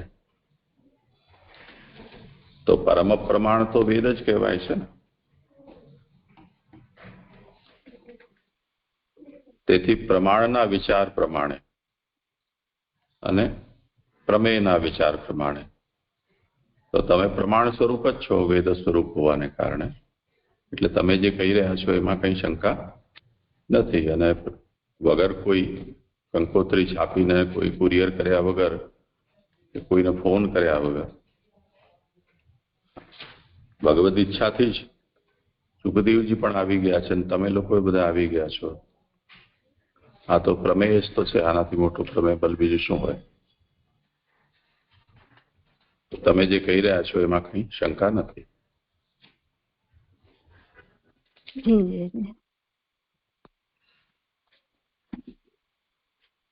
પ્રણામ કે છે એટલે પ્રમેયના વિચારથી ઋષિઓ જ લેવાના કે ભગવાન? પ્રમેય તો ભગવાન જ છે. અહીંયા એમનું આવવાનું એમને કીધું કોણે કે અહીંયા આવું થવાનું છે? તો એમનું પોતાનું પ્રમેય કે ભગવાનની પ્રેરણાથી જેમ સુખદેવ આવ્યા છે એવી રીતે આ લોકો પણ બધા ભેગા થયા છે એમ.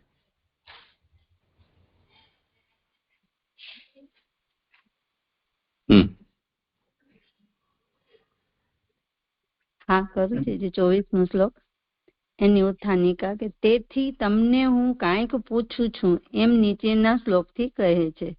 તતશ્ચ વહ પૃચ્છ્યમ ઇમં વિપૃચ્છે વિશ્રભ્ય વિપ્રા ઇતિ કૃત્યતાયામ સર્વાત્મના મ્રિયમાણે ચ કૃતમ શુદ્ધમ ચ તત્રા મુસ્તા અવિયુક્તાઃ.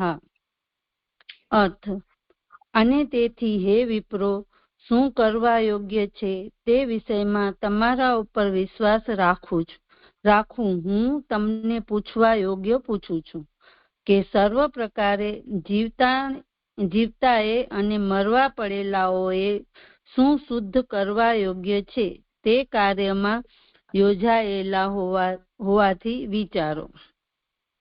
સુબોધિનીજી. ચ એટલે કે તમને પૂછવા યોગ્ય પૂછવું જ જોઈએ. પૂછ્યા વિના ના એ કોઈએ કહેવું નહીં એવું શ્રુતિ હોવાથી આ મારી બુદ્ધિમાં રહેલું ખાસ પૂછું છું. વિશ્રભ્ય એટલે કે તમારા ઉપર વિશ્વાસ રાખીને તર્કનો પણ વિચાર કર્યા વિના તમને પૂછું છું. હે વિપ્રો, એ સંબોધન પહેલાની પેઠે કરેલું છે. ઇતિ કર્તવ્યતામ એટલે કે ઇતિ એટલે કે એવા પ્રકારે ને કર્તવ્યમ એટલે કરવા યોગ્ય તે. ઇતિ કર્તવ્યમ એટલે કે તેનો પ્રકાર તે. ઇતિ કર્તવ્યતા એટલે કે તેમાં એટલે કે તે નિમિત્તે શું કરવા યોગ્ય છે તેનો નિર્ણય અને તેના સાધન અને પ્રકારનો નિર્ણય કહો એવો ભાવ છે. તેમાં અમુક સમયે લીધે શું કરવું તે પૂછે છે.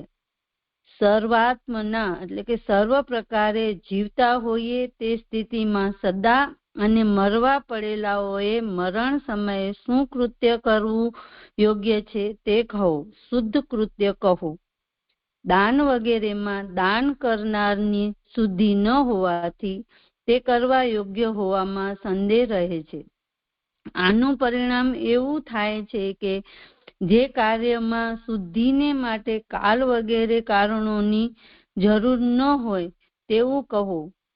તેવું કાંઈ કાર્ય નથી એમ ન કહેશો, કારણ કે તમે તેવા કાર્યમાં યોજાયેલા છો.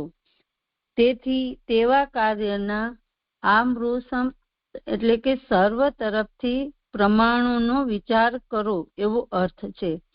એટલે કે આમાં એમ કહી રહ્યા છે, પરીક્ષિતજી પૂછી રહ્યા છે કે ઋષિઓને કે જે જીવતો છે એમને અને જે મરણ પથારી ઉપર પડેલા છે એમને શું કાર્ય કરવું જોઈએ, શું કૃત્ય કરવું જોઈએ, આમ એવું અહીંયા પૂછી રહ્યા છે પરીક્ષિતજી. પણ જે મને અહીંયા આ ખ્યાલ નથી આવતો કે દાન વગેરેમાં દાન કરવાની શુદ્ધિ ન હોવાથી તે કરવા યોગ્ય હોવામાં સંદેહ રહે છે. આનું પરિણામ એવું થાય છે કે જે કાર્યમાં શુદ્ધિને માટે કાલ વગેરે કારણોની જરૂર ન હોય તેવું કહો. એ સ્પષ્ટ નથી થતું. દાન કરવાની નહીં, કરનારની.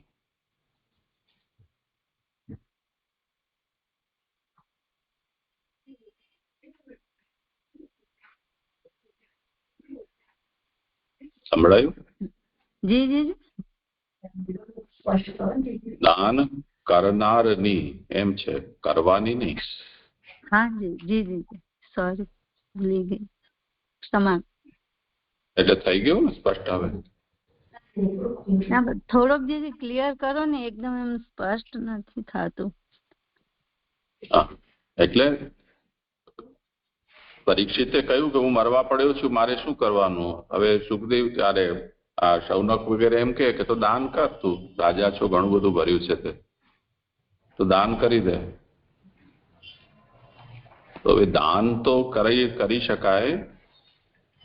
પરીક્ષિત એમ કે છે કે તો મને ખબર છે, આમાં તમને પૂછવાનું થોડું છે કઈ, પણ હું તો શાપિત છું. તો કરતા શુદ્ધ હોવો જોઈએ ને દાન કરનાર. તો શાપિત વ્યક્તિ દાન કેવી રીતે કરે ને એનું દાન લે કોણ?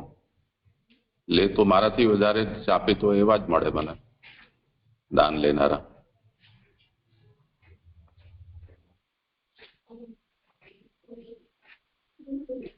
એવું કહો કે જેમાં આ બધા બીજા કોઈ વિવાદ ન હોય કે કોઈ મતભેદ ન હોય.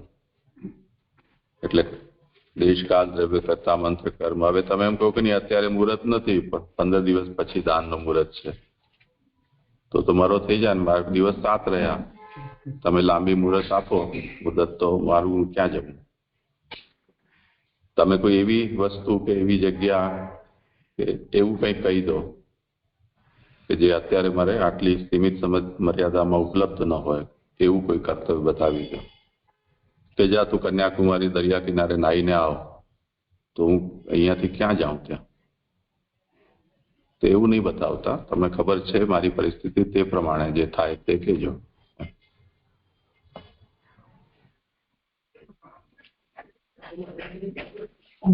જી જી જી. એટલે એમને એવું થયું ને કે પરીક્ષિતજીને ખ્યાલ તો બધું છે, ભક્ત છે, એટલે ભગવાન જયારે માતાના ગર્ભમાં હતા ત્યારે ભગવાનના દર્શન પણ એમને થયેલા છે, તો એમને ખ્યાલ તો બધું જ છે કે શું થઈ શકે કે શું નહીં થઈ શકે એમ.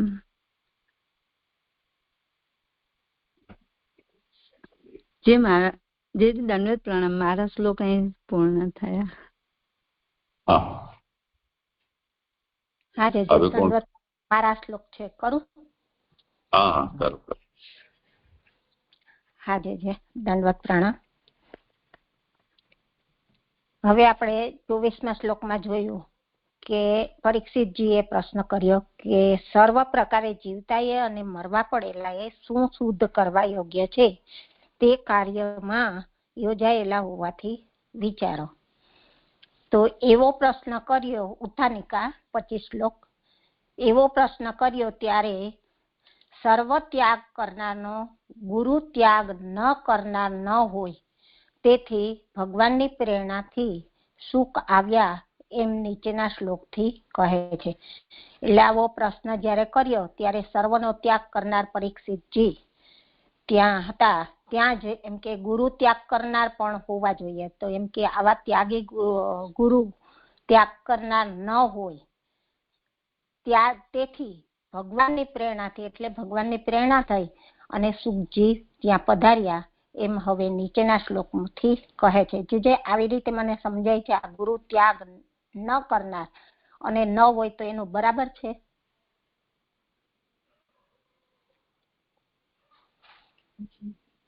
એટલે હા, એમાં શું સમસ્યા છે? એટલે અહીંયા પરીક્ષિતજી પણ ત્યાગી હતા અને એવા જ ત્યાગી ગુરુ જોઈએ, તો એમ કે આ ગુરુ ત્યાગ ન કરનાર અને ન હોય એનું મેં કર્યું છે, એ બરાબર છે કે કઈ અલગ છે? હા બરોબર છે. હા જી. એટલે શૌનકને ઉત્તર આપવાની અહીંયા જરૂરત જ પડી નથી. અહીંયા સીધો જ સુખદેવજી વચ્ચે આવીને મોરચો સંભાળી લીધો છે. જી જી. હવે શ્લોક છે તત્રા ભવદ ભગવાન વ્યાસ. બીજા જે આવ્યા છે તે બધા કોને પૂછ્યું? બીજા બધા ઋષિઓ છે એમને. હા 20-25 ગણાવ્યા ને આગળ એ બધા. હા શૌનક નહીં. એટલે અહીંથી હવે રાજા સીધી રીતે સુખદેવ જોડે જોડાઈ ગયા એમ ને? એવું થયું એમ? એ તો ખ્યાલ નતો. હવે રાજા ને સુખદેવ જોડાઈ ગયા છે, શૌનકો ની કથા અટકી અહીં. શૌનક નહીં, આ તો સમાચાર મળ્યા પછી જે બધા મહર્ષિઓ ને બધા આવી ગયા હતા ને, એ લોકોની આ વાત છે. 19મા શ્લોકમાં કહ્યું ને કે બધા લોકો આવી ગયા છે, શૌનક નહીં. ના એટલે શૌનક વચ્ચે હવે સૂતજી નો શૌનક સમાજ નથી આવતો એમ કઉ છું. સીધો રાજા અને સુખદેવ જોડાઈ ગયા અહીં કથામાં, બરોબર ને? હા હા બરાબર. હા એ ખ્યાલ નતો. ચ્યવન શરદ્વાન અરિષ્ટ નેમી ભૃગુ અંગિરા પરાશર પરશુરામ રામ ઉતથ્ય ઇન્દ્ર પ્રમદ એધ્મવા મેધાતિથિ દેવલ આષ્ટિશેણ ભારદ્વાજ ગૌતમ पिप्पलाद મૈત્રેય અઉર્વ કવશઃ કુંભયોનિ નારદ દ્વૈપાય. ઠીક છે, કર. આ બધા નામ લેવાથી પાવન થવાય એટલે નામે લેવાઈ ગયા એવા છે. બધા નામ લેવાથી પણ પાપ દૂર થાય છે. આવાના તો ભલે ભલે. પ્રણામ.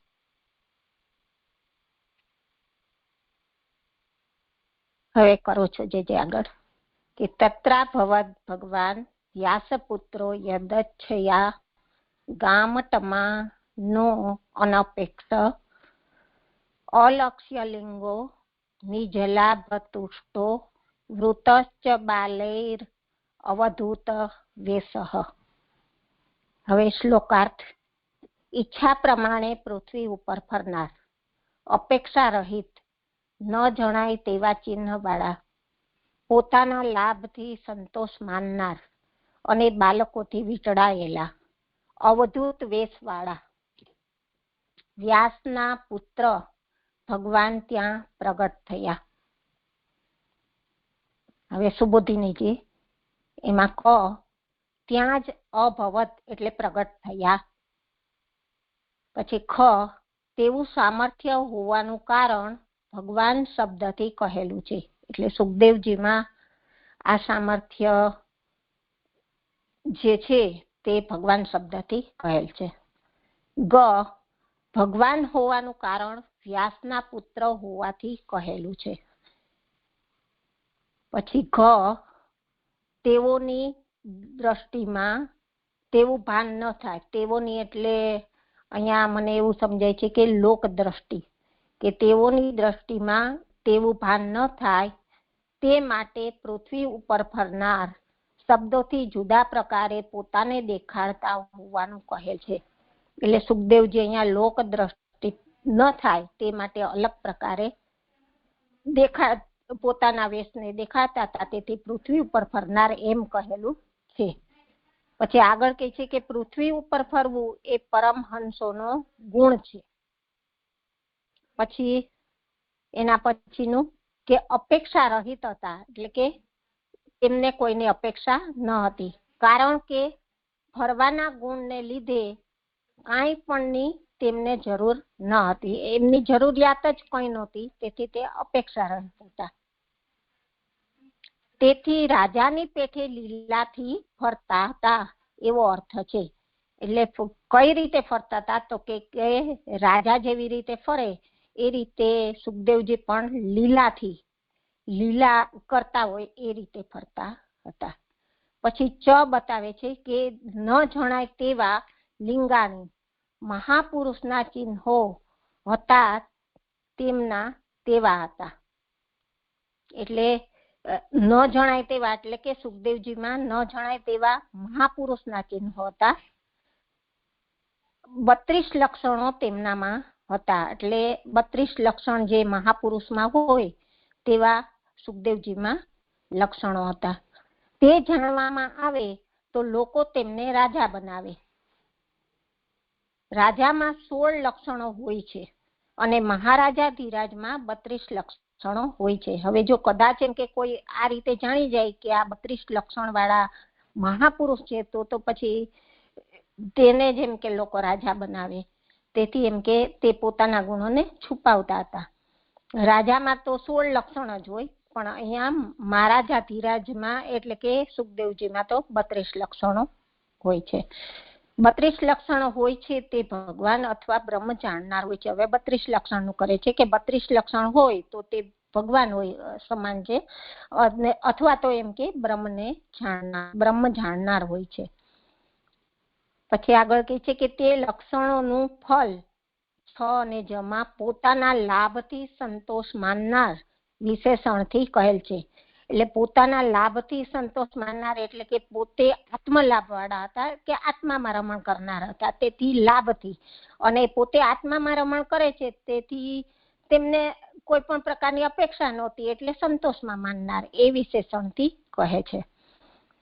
પછી આગળ કહે છે 6 થી કે પોતાનો લાભ અને સંતોષ એવા 2 ફળ કહ્યા. એટલે કે પોતાના આત્મલાભમાં રમણ કરતા હતા અને તેથી તેમને સંતોષ હતો, એ એમના 2 ફળ કહ્યા. પોતાના લાભથી સંતોષ માનનારા હતા, કારણ કે લાભ અને સંતોષ બંનેમાં કારણ અને કાર્યની સ્થિતિ છે. એટલે કે જો પોતે આત્મલાભમાં રમણ કરતા હોય તો એના કારણે તેમને કોઈ અપેક્ષા ન હોય, અને અપેક્ષા ન હોય તો એ પ્રમાણે એને સંતોષ હોય. તો એ કારણ અને કાર્યની સ્થિતિ છે. પછી આગળ કહે છે કે તેથી પોતાના લાભથી અધિક કાંઈ નથી એ શ્રુતિનો વિરોધ નથી. એટલે આ શ્રુતિના વચનથી સમજાવે છે કે પોતાના લાભથી કે અધિક કાંઈ નથી. તો અહીંયા સુખદેવજીમાં પણ અપેક્ષા રહિત હતા અને પોતે આત્મલાભમાં આત્માની અંદર જ રમણ કરનારા હતા. તેથી એમ કે એને અધિક કંઈ નથી. તેથી એમ કે પોતાના લાભથી અધિક કાંઈ નથી એ શ્રુતિનો પણ વિરોધ નથી. ફરવાનું ક્રીડારૂપ છે એમ જણાવતા, એટલે કે સુખદેવજી જે એક જગ્યાએથી જે બીજી જગ્યાએ ફરે છે તો એ ભગવાન સમાન જ છે, ભગવદ રૂપ છે, બ્રહ્મને જાણનાર છે. તો એનું ફરવાનું પણ ક્રીડારૂપ છે એમ જણાવતા લક્ષણો ન જાણવાનું કારણ બાળકોથી વીંટળાયેલા વિશેષણથી કહેલું છે. તો આવા લક્ષણોને એમ કે કોઈ જાણનાર ન હતા તો એનું શું કારણ હતું? તો કે તે બાળકોથી વીંટળાયેલા વિશેષણથી કહે છે કે સુખદેવજી જ્યારે પધારે છે ત્યાં આજુબાજુમાં એમ કે એની અવસ્થા જોઈને એમ કે બાળકો તેની આસપાસ વીંટળાયેલા એ વિશેષણથી કહેલું છે. હવે ચ અને શબ્દ હોવાથી સ્ત્રીઓથી અને અજ્ઞાનીઓથી વીંટાયેલા હતા. એટલે ચ અને કહીને સમજાવે છે કે તે સ્ત્રીઓથી પણ વીંટાયેલા હતા અને અજ્ઞાનીઓ કે જે એમના અવધૂત વેશને ઓળખી ન શકે તો એ રીતે અજ્ઞાનીઓથી પણ વીંટાયેલા હતા. એટલે આપણે જોઈએ કે કોઈ અવધૂત વેશની અંદર ફરતા હોય તો એની આજુબાજુ બાળકો, સ્ત્રીઓ, અજ્ઞાનીઓ હોય કે જે એના વેશને ના ઓળખી શકે તો તે એની આસપાસ વીંટાયેલા હોય, અથવા તો બાળકો હોય તો તેને પથ્થર પણ મારતા હોય. તો અહીંયા એ રીતે મને સમજાય છે. જે પછી આગળ કહે છે કે લક્ષણોની પરીક્ષા ન થાય તે માટે અવધૂત વેશવાલા એમ કહેલું છે. એટલે કે આવી રીતે એમ કે કોઈ એમને ઓળખી ન જાય લોકની અંદર, અને લક્ષણોની એમ કે કોઈ પરીક્ષા ન થાય અને કદાચ કોઈ એને એમ કે રાજાની જેમ પૂજવા ના માંડે એ માટે એમને અવધૂત વેશવાલા એમ કહેલું છે. અવધૂતના જેવો વેશ હતો જેમનો તેવા હતા. એટલે આ સુખદેવજી અવધૂતના જેવો વેશ હતો જેમનો તેવા હતા. આમ તો તે બ્રહ્મને જાણનાર છે, બ્રહ્મવિદ છે અને ભગવાન છે. તો એમ કે અવધૂતના જેવો વેશ હતો જેમનો તેવા હતા. દેહના સંસ્કાર વિનાનો મૂર્ખ હોય તે અવધૂત. હવે અહીંયા અવધૂતને બતાવે છે કે અવધૂત કોને કહેવાય ને અવધૂતના વેશ વાળા કોને કહેવાય એનું છૂટું પાડે છે કે દેહના સંસ્કાર વિનાનો અને મૂર્ખ હોય તે અવધૂત. તેમનામાં મૂર્ખપણાનો અંશ ન હતો. એટલે સુખદેવજીમાં મૂર્ખપણાનો અંશ ન હતો એમ જણાવવા વેશ શબ્દ યોજેલ છે. એટલે કે તે બ્રહ્મ જ્ઞાની હતા અને ભગવાન સમાન હતા. તેથી તેમનામાં મૂર્ખપણાનો અંશ ન હતો એમ જણાવવા અવધૂત વેશ શબ્દ યોજેલ છે. અહીંયા 25મો શ્લોક સંપન્ન થયો. જે કોઈ વિચાર નહીં હતો. કરો ભલે આગળ. અહીંયા જે છેલ્લે કહ્યું ને કે લક્ષણોની પરીક્ષા ન થાય તે માટે અવધૂત વેશવાળા એમ કહેલું છે. અવધૂતના જેવા વેશ હતો જેમનો તેવા હતા. દેહના સંસ્કાર વિનાનો મૂર્ખ હોય તે અવધૂત. તેમનામાં મૂર્ખપણાનો અંશ ન હોય હતો તેમ એમ જણાવવા વેશ શબ્દ યોજેલ છે. એટલે વેશ થી ગુણ થોડી ને ખબર પડે. વેશ ન હોય તો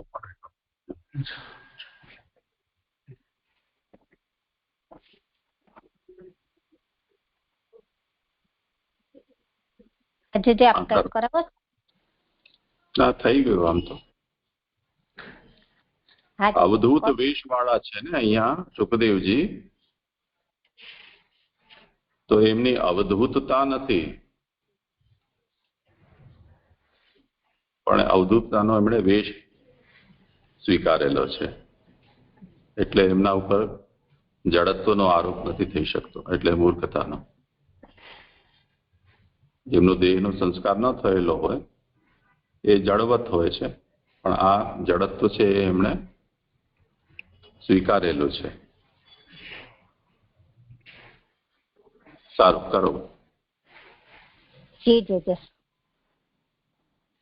હવે શ્લોક 26, 27 અને 28. તેમનામાં ઉત્થાનિકા, તેમનામાં 32 લક્ષણો પણ હતા એમ જણાવવા નીચેના શ્લોક કહે છે. હવે 32 લક્ષણોનું વર્ણન કરે છે. શ્લોક છે: તમ દવ્યષ્ટ વર્ષ સુકુમાર પાદ કરોરુ બાહવંશ કપોલગાત્રમ ચાર્વાય તાક્ષોન્ન સતુલ્યકર્ણ. આનો ઉચ્ચાર મને જે બહુ ફાવતો નથી, પણ જેવો ફાવે એવો કરું છું, પછી આપ સુધરાવજો.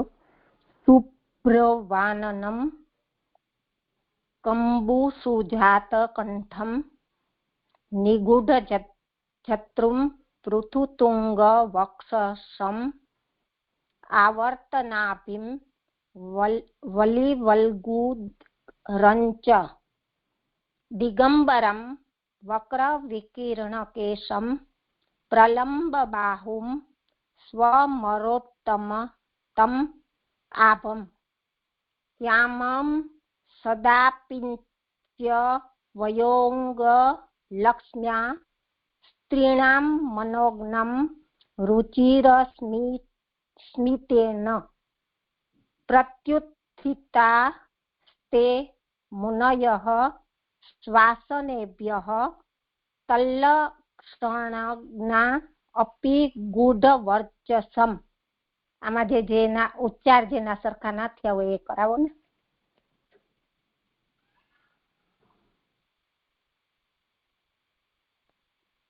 નહીં, બધું બરોબર જ છે. જી જય. હવે શ્લોકાર્થ: 16 વર્ષ વાળા સુકુમાર, પગ, પર, સાથળ, બાહુ, ખભા અને ગાલ અંગવાળા, સુંદર લાંબા નયન, ઊંચી નાસિકા અને સમાન કર્ણવાળી સુંદર ભ્રમરો વાળા મુખવાળા, શંખના જેવા ઊંચા કંઠવાળા, ઢંકાયેલી હાંસડીવાળા, પોળી ઊંચી છાતીવાળા, ચક્રીવાળી નાભીવાળા અને કરચલીઓથી મનોહર ઉદરવાળા, દિશાઓ રૂપી વસ્ત્રવાળા, વાંકા વિખરાયેલા કેસવાળા, લાંબા બાહુવાળા, ઉત્તમ દેવ જેવી કાંતિવાળા, શ્યામ, સદા યુવાવસ્થાની વયને લીધે અંગની શોભા વડે અને મનોહર સ્મિતથી સ્ત્રીઓને સુખ કરનારા પ્રતિ તે ગૂઢ તેજવાળા હોવા છતાં તેમના લક્ષણને જાણનારા તે મુનિઓ પોતાના આસનો ઉપરથી ઊભા થયા. હવે સુબોધિનીજી, એમાં તે પૈકી કેટલાક લક્ષણો અંદરના રહેલા અને કેટલાક બહારના રહેલા હતા. એટલે કેટલાક એમ કે બાહ્ય લક્ષણો હતા અને કેટલાક અંદરના, એટલે કે આત્માના અંદરના રહેલા લક્ષણો હતા. તે પૈકી એક સર્વ સ્થળે રહેલાની પોતાની ઈચ્છા પ્રમાણે પ્રગટ થવાની શક્તિ, જે પછી બીજું 6 ગુણોના ઐશ્વર્યની ઉત્તમ સ્થિતિ, ત્રીજું ભગવદીયપણું, 4 પોતાની ઈચ્છા પ્રમાણે લીલા કરવાનું, 5 અપેક્ષા રહિત હોવાપણું, 6 અદ્રશ્ય થવાની શક્તિ, 7 આત્માનો લાભ અને 8 સંતોષ. એવા 8 ગુણો શ્લોક 25માં કહેલા છે. બીજાઓ કહે છે, એટલે હવે બીજા લક્ષણ. આટલી જે છે ને એ આ શ્લોકોની ઉત્થાનિકા છે.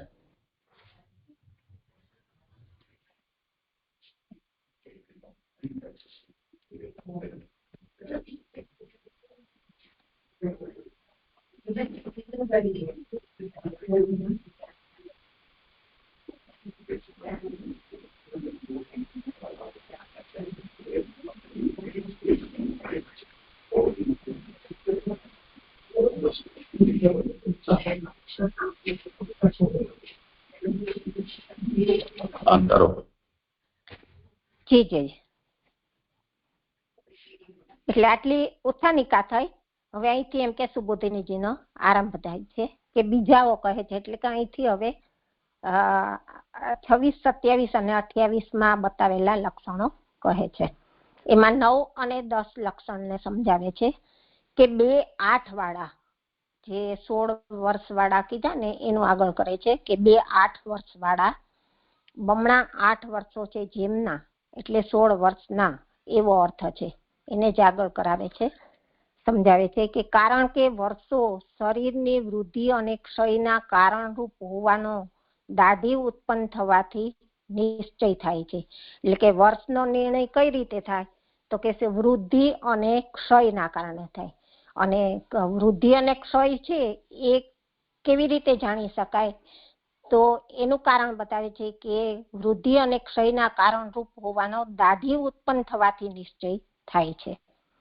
પછી શ્રુતિ વચન પ્રમાણે કહે છે કે આ અપવિત્ર ચામડી મરેલી છે. 1 મિનિટ, એમાં પેલી ફૂટનોટ ભૂલાઈ ગઈ છે કે ત્રીજું જે ઉપર બતાવ્યું ને એમાં ભગવદીયપણું છે, તો એમાં કીધું કે વ્યાસના પુત્ર શબ્દથી ભગવદીયપણું જણાવેલું છે, કે જે આગળના 25મા શ્લોકમાં જે ભગવદીયપણું કીધું તો એમ કે વ્યાસજીના પુત્ર છે, તો વ્યાસજીના પુત્રને કારણે તે ભગવદીય છે એ જણાવ્યું.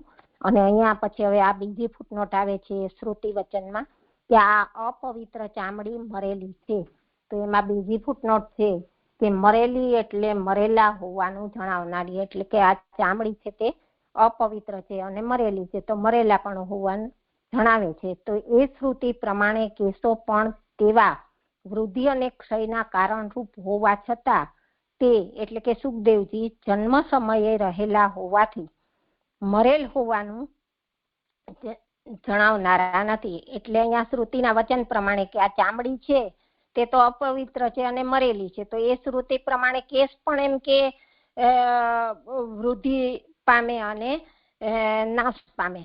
તો અહીંયા સુખદેવજીના સમય પ્રમાણે બતાવે છે કે એ શ્રુતિ પ્રમાણે કેસો પણ તેવા વૃદ્ધિ અને ક્ષયના કારણો હોવા છતાં સુખદેવજીને તે જન્મ સમયે રહેલા હોવાથી મરેલ હોવાનું જણાવનારા નથી. એટલે સુખદેવજીના જન્મ સમયે જ આ કેસો રહેલા હતા, તેથી જેમ કે આ કેસો પણ એમ કે મરેલપણાનું હોવાનું જણાવનારા નથી. પછી આગળ કહે છે કે તેથી સુખને કાલથી થતા ગુણ જ પ્રાપ્ત થયેલ, દોષ પ્રાપ્ત થયો ન હતો. તેની તેથીની 3 નંબરની ફૂટનોટ કે અપવિત્રનો સ્પર્શ ન થવાથી કાલે કરેલ બલવાન હોવાપણું વગેરે રૂપ ગુણ જ તેમનામાં હતો, પરંતુ કાલથી થતો કામવાળા હોવું વગેરે રૂપ દોષ તેમનામાં ન હતો, એવો અર્થ છે. એટલે સુખદેવજીમાં જે ગુણ અને દોષનો અભાવ હતો એવું બતાવે છે.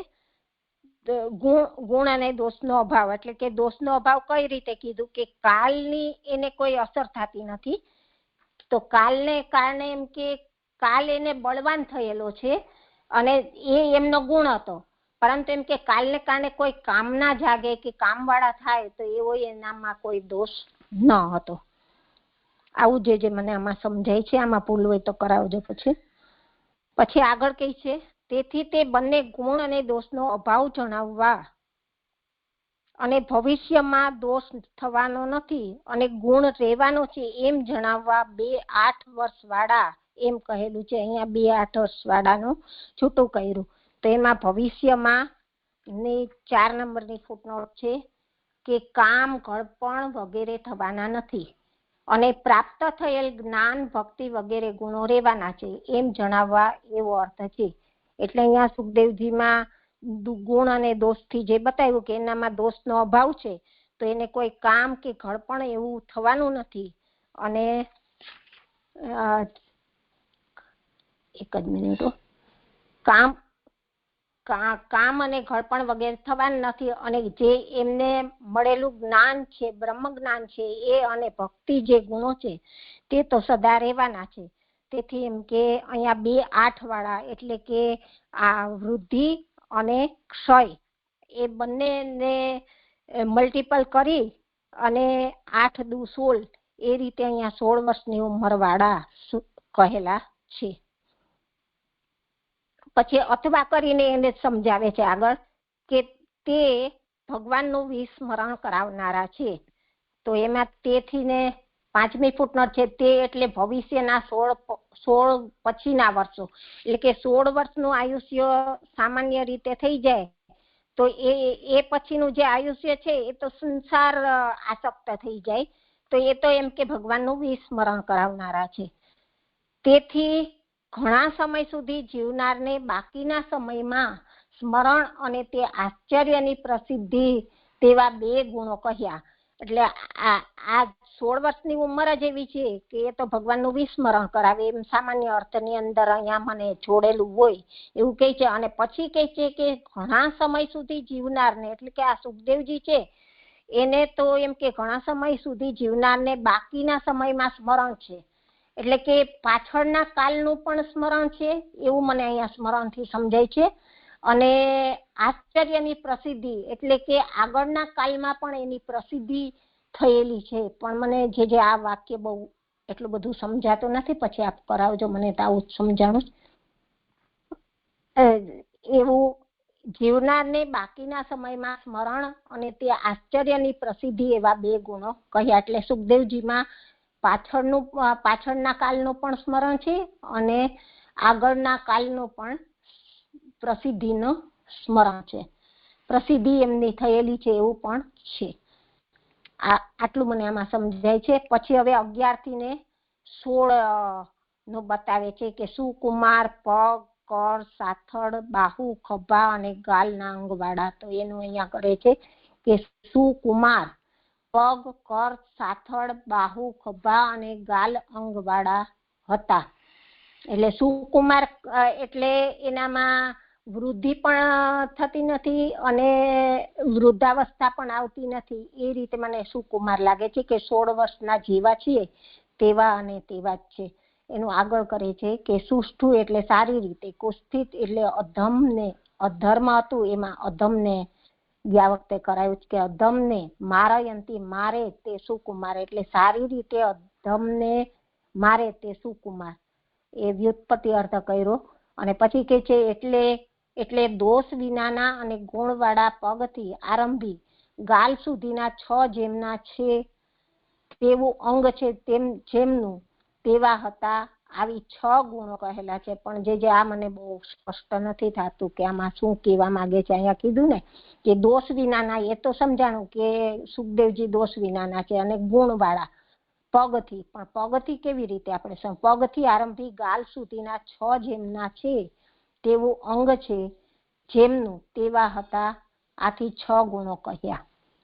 પછી આગળ કરું છું જે પછી આપ કરાવજો. આ નહીં, આમાં ગણી લ્યો ને કેટલા અંગ ગણાવ્યા?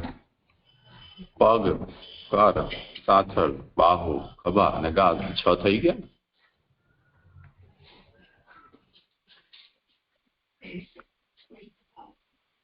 ગણિત આમ અઘરો વિષય છે પણ આટલું તો આપણે ગણી શકીએ છીએ. 6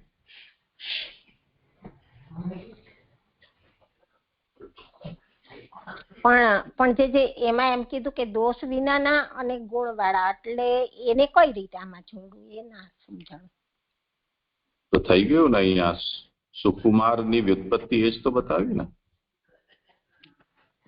સારી રીતે અધમને મારે તે સુકુમાર, સુષ્ઠુ કુત્સિત મારયંતી.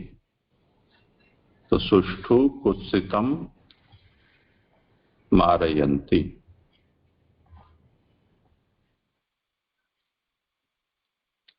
જી અને જે ઉપરનું છે એ બરાબર છે. આ ઘણા સમય સુધી જીવનારને બાકીના સમયનું સ્મરણ, સમયમાં સ્મરણ અને આશ્ચર્યની પ્રસિદ્ધિ એવા 2 ગુણો કહ્યા. એમાં મેં એ રીતે સમજાણું કે પાછળના કાલનું પણ સુખદેવજીને સ્મરણ આપું અને આગળના કાલમાં તેની પ્રસિદ્ધિથી આશ્ચર્ય. બરાબર છે? એ જ એટલે ભગવત સ્મરણ એમને રહેલું છે. બે પુરુષોત્તમજી એનો અર્થ કર્યો છે ને, નથી આમાં?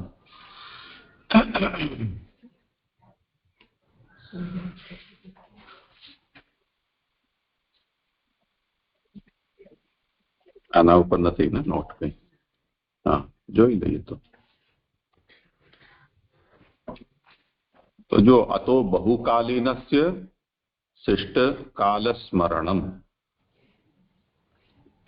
તમ આશ્ચર્ય પ્રસિદ્ધિશ્ચ ઇતિ ગુણદ્વયમ.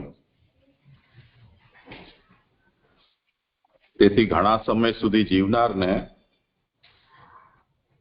શિષ્ટ કાલ સ્મરણમ, બાકીના સમયમાં સ્મરણ, એટલે બાકીનો જે રહેલો કાલ છે એમાં સ્મરણ, અને મૂળમાં જે તમ પદ છે, તમ દ્વ્યષ્ટ વર્ષમ, એમાં જે તમ પદ છે એ આશ્ચર્ય પ્રસિદ્ધિના માટે કહેલો છે.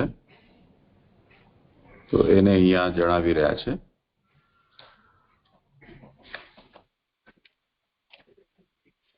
કે આના પહેલા કારિકા એક આવી છે, જેને નાનુભાઈ કારિકા તરીકે નથી લીધી.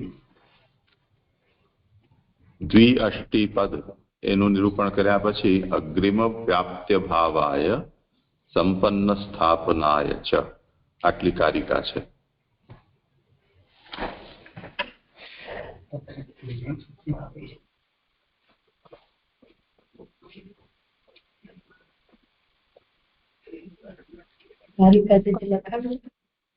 તો એક મિનિટ,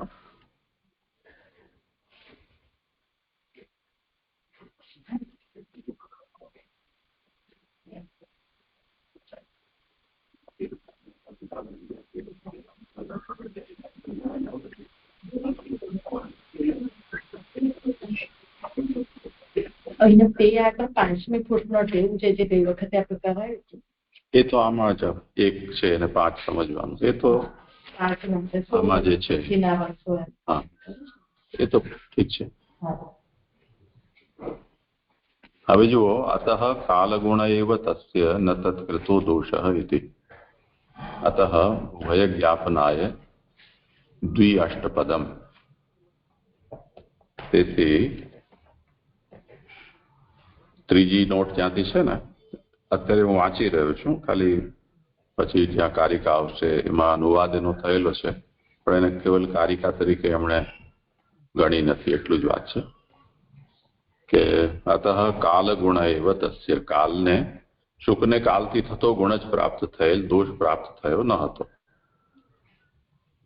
અતઃ ઉભય જ્ઞાપનાય દ્વિઅષ્ટિપદમ, તેથી તે બંને એટલે ગુણ અને દોષાભાવ એ જણાવવા માટે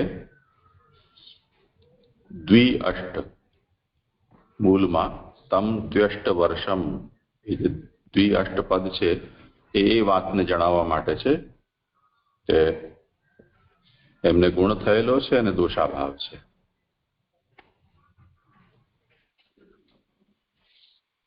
પછી આ કારિકા છે, આમાં જે અને છે ને એમાં એવું કરો કે જણાવવા 2-8 વર્ષવાળા એમ કહેલું છે, એવું એને પૂરું કરી લો વાક્ય. દોષનો અભાવ જણાવવા 2-8 વર્ષવાળા એમ શ્લોકમાં કહ્યું છે.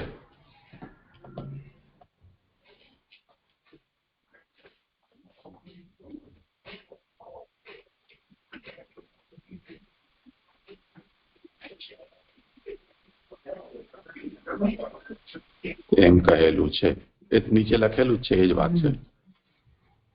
પછી પૂર્ણ વિરામ, એના પછી અગ્રિમ વ્યાપ્તિ ભાવાય સંપન્ન સ્થાપનાય ચ.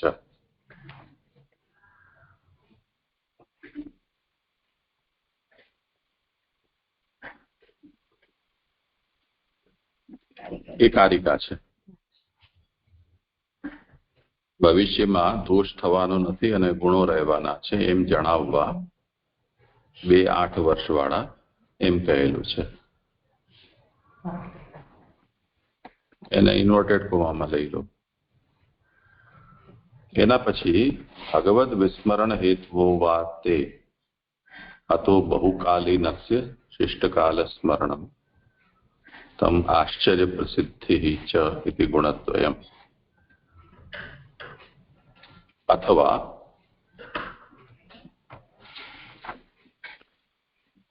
તે એટલે ભવિષ્યના ભગવાનનું વિસ્મરણ કરાવનારા છે. ભગવદ વિસ્મરણ હેતવો વાતે.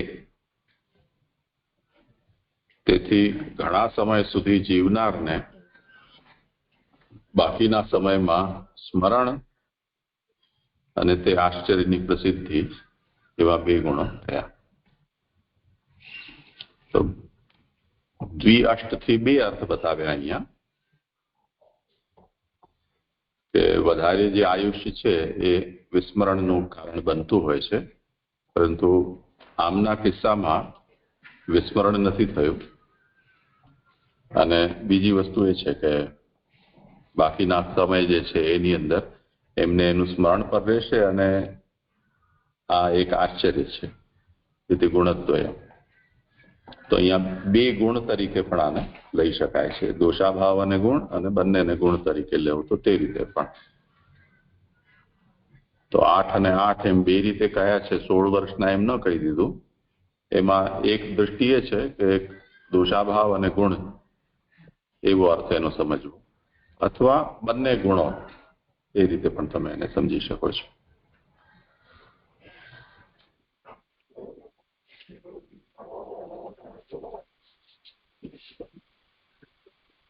ઠીક છે, કરો ભલે આગળ. જે સરસ સમજાણો. હવે આગળના 17 થી 21 ગુણોની વાત કરે છે. તો 17 થી 21 માં બતાવે છે અહીંયાથી કે સુંદર લાંબા નયન, ઊંચી નાસિકા અને સમાન કર્ણવાળી સુંદર ભ્રમરો વાળા અને મુખવાળા, શંખના જેવા ઊંચા કંઠવાળા, ઢંકાયેલી હાંસડી વાળા. તો એને જ આગળ સમજાવે છે કે સુંદર જે પ્રકારે થાય તેવા લાંબા નયન હતા જેમના.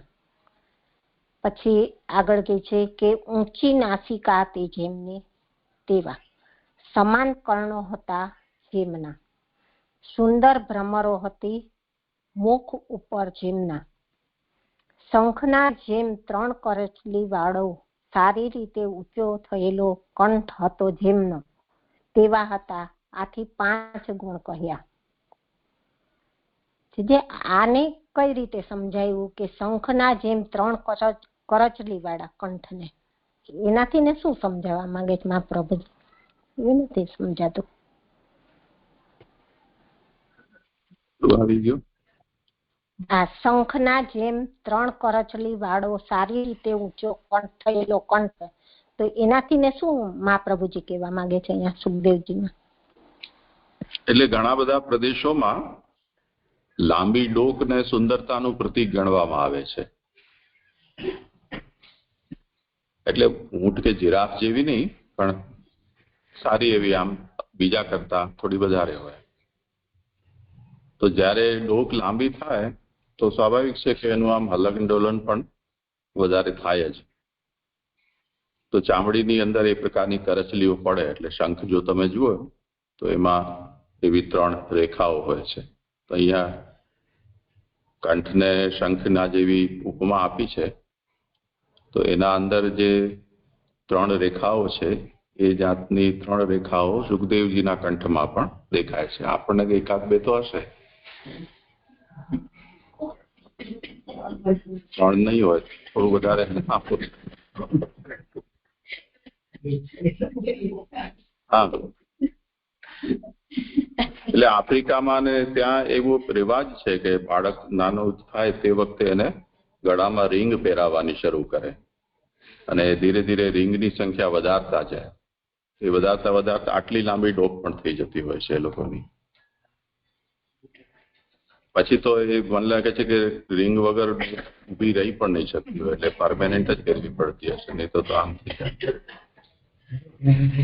હા, કેમ કે મણકાની સંખ્યા તો વધે નહીં ને, તો જે હોય એ જ હોય, વચ્ચે ગેપ જ વધે. બીજી એક વાત કહું, આમાં અહીં છે ને આ કાછીમાં એવું છે કે નીચે ગેથરો આવે સાલો ઈ છે. નીચે ગેથરો આવે ને એટલે બહુ લુચ્ચો વે, ખાંધો વે, ભરોસો ન કરી નીચે ગેથરે જો. અચ્છા, એટલે ઘણા લોકો સ્થૂલ થઈ જાય તો એ લોકોની ગરદન જ ગાયબ થઈ જતી હોય છે, એટલે આપણને નક્કી જ ન થાય કે ગળું છે કે નહીં. સારું, એમને એટલા આભૂષણનો ખર્ચો બચે. જી જી. હવે આગળ 22 થી 25 લક્ષણમાં બતાવે છે કે ઢંકાયેલી હતી હાંસડી જેમની. હાંસડી એટલે કંઠમાળનું હાડકું. પોડી ઊંચી છાતી હતી જેમની. ચક્રીવાળી નાભી હતી જેમની. કરચલીઓથી પીપળાના પાન જેવું મનોહર ઉદર હતું જેમનું. આ 4 ગુણો કહ્યા.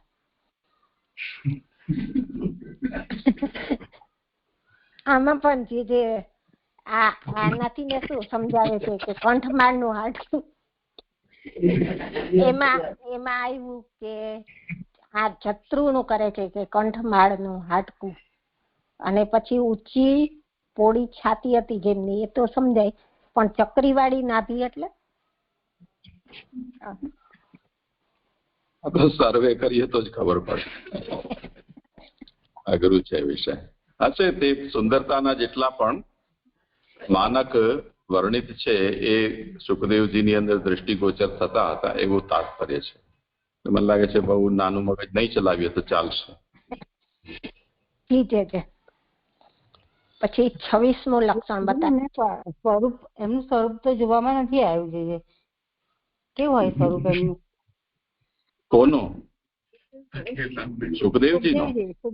હા, સુખદેવજી. તો હવે આ વર્ણન છે ને 32 લક્ષણ, એનાથી આપણે એમનું ચિત્ર બનાવીએ. કલ્યાણમાં તો છે એમના ચિત્રો. જી, નથી જોયું. હા, મોકલીશ તમે. જી.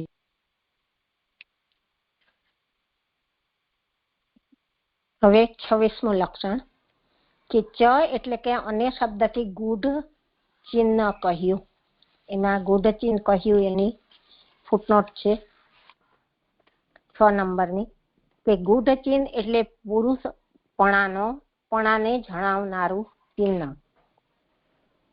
એ પ્રમાણે 26 લક્ષણો કહ્યા. વચ્ચે તેમના લોક ઉપર ઉપકાર કરનારા 2 કાર્યો દિશાઓ રૂપી વસ્ત્રવાળા વાંકા વિખરાયેલા કેસવાળા વિશેષણોથી કહેલા છે. એટલે 26મો ગૂઢ ચિહ્ન કહ્યું એ પુરુષપણાથી, એટલે કે આવા એમ કે ભગવાન શરીરની અંદર વસે છે. પૂરયતી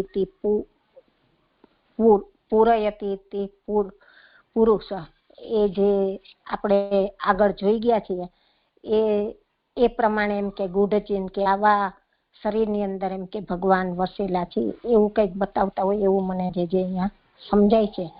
પછી આગળ કે છે કે વચ્ચે તેમના લોક ઉપર ઉપકાર કરનારા 2 કાર્યો દિશાઓ રૂપી વસ્ત્રવાળા વાંકા વિખરેલા કેસવાળા વિશેષણથી કહેલા છે. કારણ કે તેમનું શરીર બ્રહ્મભાવને લીધે ભગવાનની પેઠે સર્વત્ર રહેલું હતું. તે શરીરનું વસ્ત્ર દિશાઓ જ થાય. લૌકિક વસ્ત્ર પહેરે તો અંદર હદ બંધાય અને લોકોને એટલે કે 14 લોકોને પીડા થાય. તેથી દિશાઓ રૂપ વસ્ત્રવાળા હતા. એટલે આ 26નું જે ગૂઢ ચિહ્ન કહે છે એમાં જ આગળ જણાવે છે કે વચ્ચે એમના લોક ઉપર ઉપકાર કરનારા 2 કાર્ય કહે છે કે સુખદેવજી દિશાઓ રૂપી વસ્ત્રવાળા વાંકા વિખરાયેલા કેસવાળા વિશેષણથી એ બતાવે છે. અને એનું કારણ કહે છે કે એમનું શરીર છે એ બ્રહ્મભાવને લીધે ભગવાનની પેઠે સર્વત્ર રહેલું હતું, એટલે કે વ્યાપક શરીર હતું. કે આગળ આપણને કીધું કે તે ગમે ત્યાં પ્રગટ થઈ શકે અને ગમે ત્યારે તિરોધાન પણ થઈ શકે. તો એ રીતે એમ કે ભગવાનની પેઠે સર્વત્ર રહેલું હતું. તે શરીરનું વસ્ત્ર દિશાઓ જ થાય, એમ કે વ્યાપક શરીર હોય, વ્યાપક હોય સ્વરૂપ, તો એનું શરીર તો એમ કે દિશાઓ જ થાય. લૌકિક વસ્ત્ર પહેરે તો અંદર હદ બંધાય, એટલે લૌકિક વસ્ત્ર ધારણ કરેલા નહોતા કે દિગંબર અવસ્થામાં હતા, તો એનું બતાવે છે કે લૌકિક વસ્ત્ર પહેરે તો અંદર હદ બંધાય અને લોકોને એટલે કે જે 14 લોક રહેલા છે તો એને પીડા થાય. આપણે ધ્રુવજીમાં પણ આ વાત જોઈ હતી. પછી આગળ કહે છે કે તેથી દિશાઓ રૂપ વસ્ત્ર વાળા હતા, એટલે કે સુખદેવજી દિશાઓ રૂપ વસ્ત્ર વાળા હતા. હવે 27 થી 32 બતાવે છે લક્ષણમાં કે વાંકા વિખરાયેલા કેસ હતા જેમના તેવા હતા. તો એમના કેસ વિશે હવે બતાવે છે કે તેમના કેસ છે વાંકા હતા અને વિખરાયેલા હતા. તો એ કેસ વિશે જ આગળ કરે છે કે તેમના કેસ ક એટલે કે બ્રહ્મા અને ઈશ એટલે શિવરૂપ હતા. તેમના કેસ જે હતા તે બ્રહ્મા અને શિવરૂપ હતા. તે ઉત્પન્ન થયેલા ન હોવાથી વાંકા હતા. આગળ પણ આપણે જયારે જોયું હતું ત્યારે કેસ વિશેનું જોયું હતું, તો એમાં કીધું હતું કે જન્મથી જ તેમના કેસ હતા, અને અહીંયા બ્રહ્મા અને શિવરૂપ બતાવે છે. તો એમ કહે છે કે તે ઉત્પન્ન થયેલા નહોતા, ન હોવાથી વાંકા હતા, એટલે કે જન્મ સમયે હતા. અને પછી આગળ કહે છે કે અને ગ્રાસ લય થાય તેવા ન હોવાથી વિખરાયેલા હતા. એટલે ગ્રાસ લય થાય એટલે કે કાલનો કોળિયો થાય એવા ન હોવાથી તે વિખરાયેલા હતા. તેવા વિખરાયેલા ન હોય તો બ્રહ્મભાવવાળાનો પણ શંકર લય કરે અને વાંકા હોવું તે કેસનો ગુણ છે. આ મને નથી જે સમજાતું કે તેવા વિખરાયેલા ન હોય તો બ્રહ્મભાવવાળાનો પણ શંકર લય કરે અને વાંકા હોવું તે કેસનો ગુણ છે. આટલું નથી મને સમજાતું. કરું આગળ જે કે કરાવો છો? આ તો સ્પષ્ટ છે ને, વાંકોડિયા વાળ તો જગ પ્રસિદ્ધ છે, બધા લોકો એવું બોલતા હોય વાંકડિયા વાળ છે, તો એ તો ગુણ કહેવાય ને. હા, પણ અહીંયા વિખરાયેલા વાળ ન હોય તો બ્રહ્મભાવવાળાનો પણ શંકર લય કરે, એ કઈ રીતે સમજવાનું? આપણા એક તો નિપટી ગયો ને તમારું, પેલા એ કરો પછી બીજું જઈએ. હા જે હા બસ. તો વક્રત્વમ ગુણશ્ચ, વાંકા હોવું એ ગુણ પણ છે કેશનું. હવે રહી વાત આ કે આને કેશ કયા છે, તો જેમ તમે હમણાં વાંચ્યું ને કે કેશ એટલે એમાં કમ અને ઈશ, ક એટલે બ્રહ્મા અને ઈશ એટલે મહાદેવ. તો બ્રહ્મ શિવાત્મકા તસ્ય કેશાહ તત્ર અનુત્પાદનાર્થમ વક્રતા અગ્રાસાર્થં ચ વિકીર્ણતા. તો બ્રહ્મા અને શિવ આ બંનેના ગુણો આમાં આવવા જોઈએ ને. તો બ્રહ્મા છે એ જનક છે, ઉત્પત્તિ કરતા છે, અને આ લય કરતા છે મહાદેવ. તો જેના કેશ એ બ્રહ્મા અને મહાદેવ રૂપ છે, એમની અંદર ઉત્પત્તિ રૂપ વિકાર અને લય રૂપ વિકાર, જે ષડભાવ વિકાર છે એમાંના, એનાથી આ રહિત છે. અન્યથા બ્રહ્મ ભાવમ અપી ગ્રસેદ ઈશ. નહીં તો બ્રહ્માની સૃષ્ટિ બનેલી હોય એને મહાદેવ લય કરે છે ને. પણ અહીંયા તો કેમ કે આ જે 3 ગુણાધિષ્ઠાતા છે એનાથી ઉપર બ્રહ્મભાવ સંપન્ન છે, એટલે ન તો એમના અંદર કોઈ ઉત્પત્તિ સ્થિતિ વગેરે જેવા કોઈ વિકાર આવે છે કે ન એમનો લય થઈ શકે છે. એ વાતને અહીંયા આ શબ્દોથી કહી છે. વક્ર કિરણ કેશમ.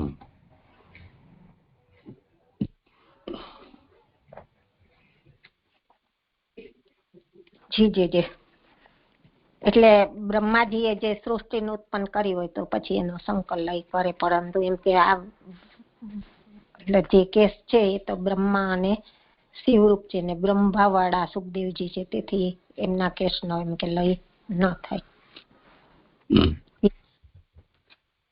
હવે આગળ કે છે બીજું કે ઘણા લાંબા હતા બાહુઓ જેમના, એટલે ઢીચણ સુધી પહોંચતા બાહુવાળા હતા. પછી ત્રીજું કે છે કે ઉત્તમ દેવ એટલે દેવરૂપ ભગવાન વિષ્ણુ છે તેમના જેવી આભા કાંતિ હતી જેમની, એટલે કે દેવરૂપ ભગવાન વિષ્ણુ છે અને આ ઉત્તમ દેવ છે, તેથી એમના જેવી જેમ આભા એટલે કે કાંતિ હતી સુખદેવજીની. પછી ચોથું બતાવે છે કે શ્યામ એટલે કે શ્યામ રંગ વાળા હતા.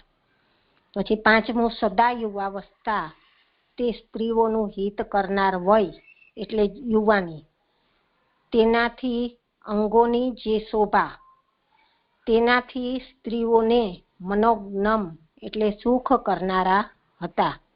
આથી ઘણું સૌંદર્ય હોવાનું કહ્યું, એટલે કે આ ઉદાહરણથી બતાવ્યું કે સદા યુવાવસ્થા વાળા હતા અને યુવાવસ્થા સ્ત્રીઓનું હિત કરનાર વય ગણાય છે, એટલે સ્ત્રીઓને સુખ આપનારા હતા, એટલે કે ઘણા સૌંદર્ય વાળા હતા સુખદેવજી. ત્યાર પછી કહે છે સૌંદર્યમાં સ્ત્રીની દ્રષ્ટિ કસોટી કરનારી હોવાથી તેમ કહેલું છે, એટલે એમ કે સ્ત્રીઓ જેમ કે આ સૌંદર્યને પારખી શકે તે માટે એમ કે આ કહેલું છે. પછી છઠ્ઠું બતાવે છે કે અને તેમનું સ્મિત મનોહર હતું, એટલે તેથી સ્ત્રીઓને સુખ કરનારા હતા. એમના હાસ્ય અને સ્મિત એમ કે એટલું મનોહર હતું કે તેઓ સ્ત્રીઓને સુખ કરનારા હતા. સ્ત્રીઓ ચતુર અને ભોટ એવા બે પ્રકારની છે. એક ચતુર સ્ત્રીઓ અને બીજી અલ્પ બુદ્ધિ વાળી, તો એ બે પ્રકારની સ્ત્રીઓ છે. બંને ઉપર કૃપા કરવા બે ગુણો કહેલા છે કે આવી બંને સ્ત્રીઓ એમ કે એમના સૌંદર્યથી એમ કે કૃપા વાળા થાય તે માટે એમ કે આ બે ગુણો કહેલા છે. એ પ્રમાણે વાકડિયા કેસ વગેરેથી આરંભી 6 ગુણો કહ્યા, એટલે વાકડિયા કેસથી કહીને અહીંયા અંત સુધીમાં 6 ગુણો કહ્યા. એવા લક્ષણ વાળાને જોઈને સર્વ ઊભા થયા એમ પ્રતિ ઊભા થયા શબ્દોથી કહેલ છે, એટલે કે આવા સુખદેવજીનું જે વર્ણન કર્યું એવા 32 લક્ષણા વાળા સુખદેવજીને જોઈને સર્વ એટલે કે ત્યાં પધારેલા જે સર્વ ઋષિ મુનિઓ હતા તે ઊભા થયા, એ પ્રતિ ઊભા થયા શબ્દોથી કહેલ છે. એમના પ્રતિ આદરથી પોતાના આસનો ઉપરથી ઊભા થયા, આદર સિવાય બીજા પ્રકારે ઊભા થયા ન હતા. એટલે એમના પ્રતિ એટલે કે સુખદેવજી પ્રતિ આદર ભાવથી જ એમ કે આસન ઉપરથી ઊભા થયા હતા, આદર સિવાય કોઈ બીજા પ્રકારે કે કોઈ કામનાથી કે એમ ઊભા થયા ન હતા. તે વિષયમાં તેઓનું જ્ઞાન હોવાનું તેમના લક્ષણને જાણનારા શબ્દથી કહે છે. લક્ષણને જાણનારા એટલે કે આ મુનિઓ છે તે મનનશીલ હતા, તેથી એમ કે સુખદેવજીના વિષયમાં એમ કે તેઓને જ્ઞાન હતું અને આવા સુખદેવજી 32 લક્ષણ વાળા છે એમ જાણનારા હતા, તેથી જેમ કે તેઓ ઊભા થયા. ઊભા થવાનું કારણ લક્ષણોનું જ્ઞાન હતું. જ્ઞાન થવાનું કારણ મુનિ પણ હતું. જ્ઞાન થવાનું કારણ શું હતું તો કે તેઓ મુનિઓ હતા, પરંતુ તેમનું લક્ષણ લૌકિક પ્રમાણથી જાણી શકાય તેવું ન હતું. એટલે કે આ સુખદેવજીનું જે લક્ષણ હતું તે લૌકિક પ્રમાણથી જાણી શકાય તેવું ન હતું, એમ ગૂઢ હતું તેજ જેમનું એ વિશેષણથી કહેલ છે. એટલે કે આવા ગૂઢ તેજ વાળા સુખદેવજી હતા એ વિશેષણથી અહીંયા સુખદેવજીનું વર્ણન કરેલું છે. અહીંયા 26 થી 28 શ્લોક સંપન્ન થયા છે અને મારું નિરૂપણ પણ સંપન્ન થયું. દંડવત પ્રણામ છે.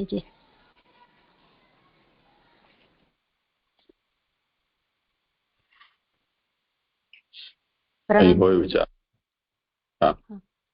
અહીંયા જે 16 વર્ષની એમની જે આયુ કરી છે 2-8 વર્ષની, તો આપણે એવું મને કોઈ સ્મરણમાં આવે છે કે એ 16 વર્ષ સુધી માતાના ગર્ભમાં રહ્યા અને પછી એ બહાર પધાર્યા અને આગળ પછી આવ્યું કે વ્યાસજી એમની પાછળ ગયા હતા અને પછી પિતાની પાસે શીખ્યા. તો અહીંયા 16 વર્ષ એટલે પછી એ 16 વર્ષનું એમનું પ્રાકટ્ય થયું એના પછીના 16 વર્ષ એવી રીતે લેવાશે.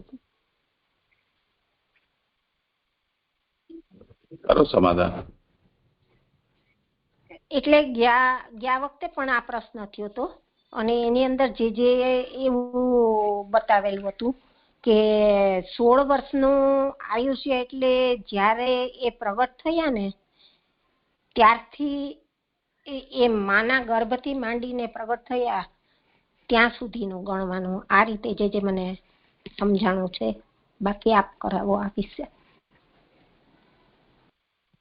મને તો યાદ નથી, આ જૂનો ઇતિહાસ તમે ઉકેળો છો. પણ ખેર તાત્પર્ય એ છે કે અહીંયા કહ્યું ને કે એ સુકુમાર છે, તો એ જે આયુ છે એમાં સ્થિર થઈ ગયેલા છે, જેને કારણે કાલનો પ્રભાવ એમના ઉપર નથી પડી રહ્યો. તો સુખદેવજી જેવા પ્રકટ થયા તેવા ને તેવા જ એમને સદા દર્શન આપતા હતા.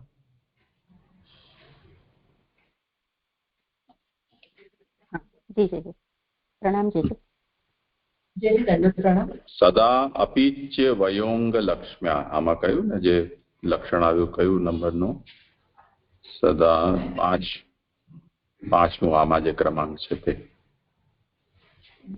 વાંકા કેશ, લાંબા બાહુ, દેવરૂપ, શ્યામ રંગવાળા અને સદા યુવાવસ્થા. તો એ અહીંયા જે ષડગુણો બતાવી રહ્યા છે એ એમની સદા અવસ્થા એવી જ રહી છે, તરુણ જેવી, એ બતાવવા માટે છે. બીજું કઈ છે?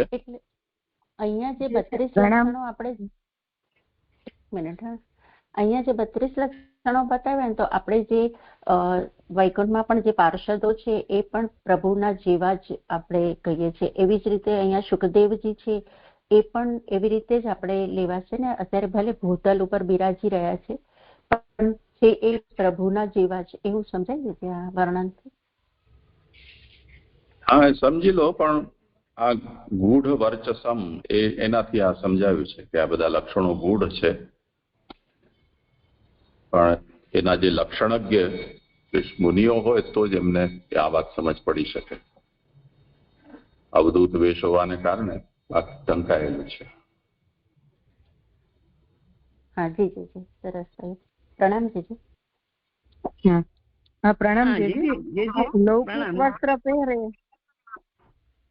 લૌકિક વસ્ત્ર પહેરે તો અંદર હદ બંધાય અને નહીતર 14 લોકને પીડા થાય, એ નથી સમજાતું જીજી. પ્રણામ.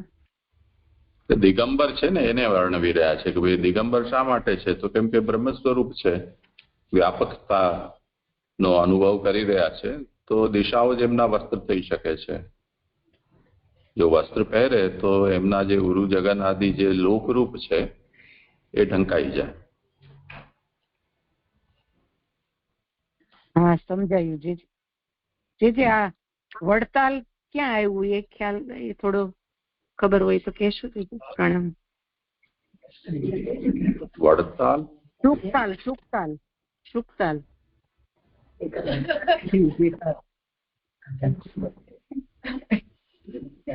વડતાલ તો અહીંયા ઉત્તર પ્રદેશમાં કે ઉત્તરાખંડમાં છે, મુઝફ્ફરનગર પાસે.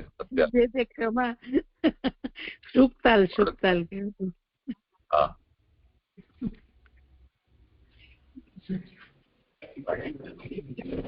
પણ કોઈને પ્રાયોપવેશ કરવા માટે જવું નથી ને.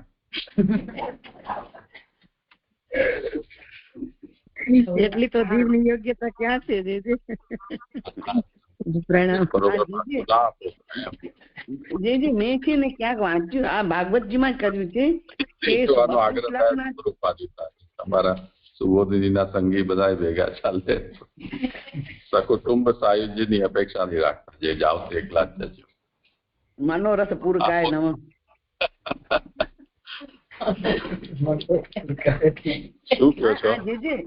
હા જે એક મેં એવું આ ભાગવતજીમાં ક્યાંક 16 સહસ્ત્ર નામમાં કર્યું છે કે આ 32 લક્ષણા છે સુખદેવજી ઉપરાંત કલ્પવૃક્ષ છે, એટલે ભક્તિ રૂપી ફળ આપનારા છે.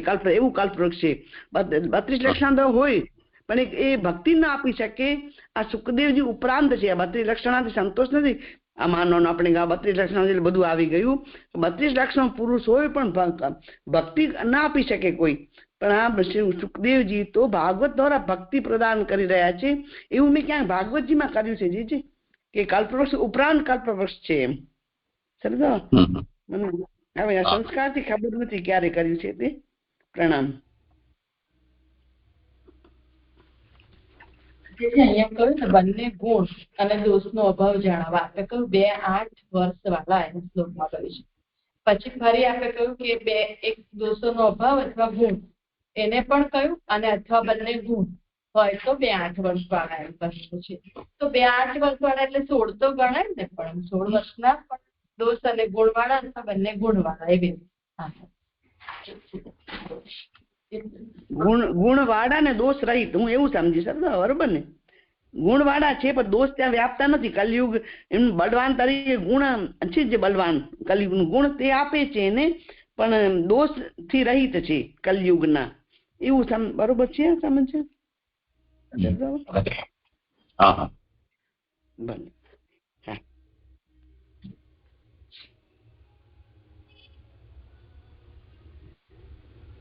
સારું, અહીંયા વિરામ રાખીએ.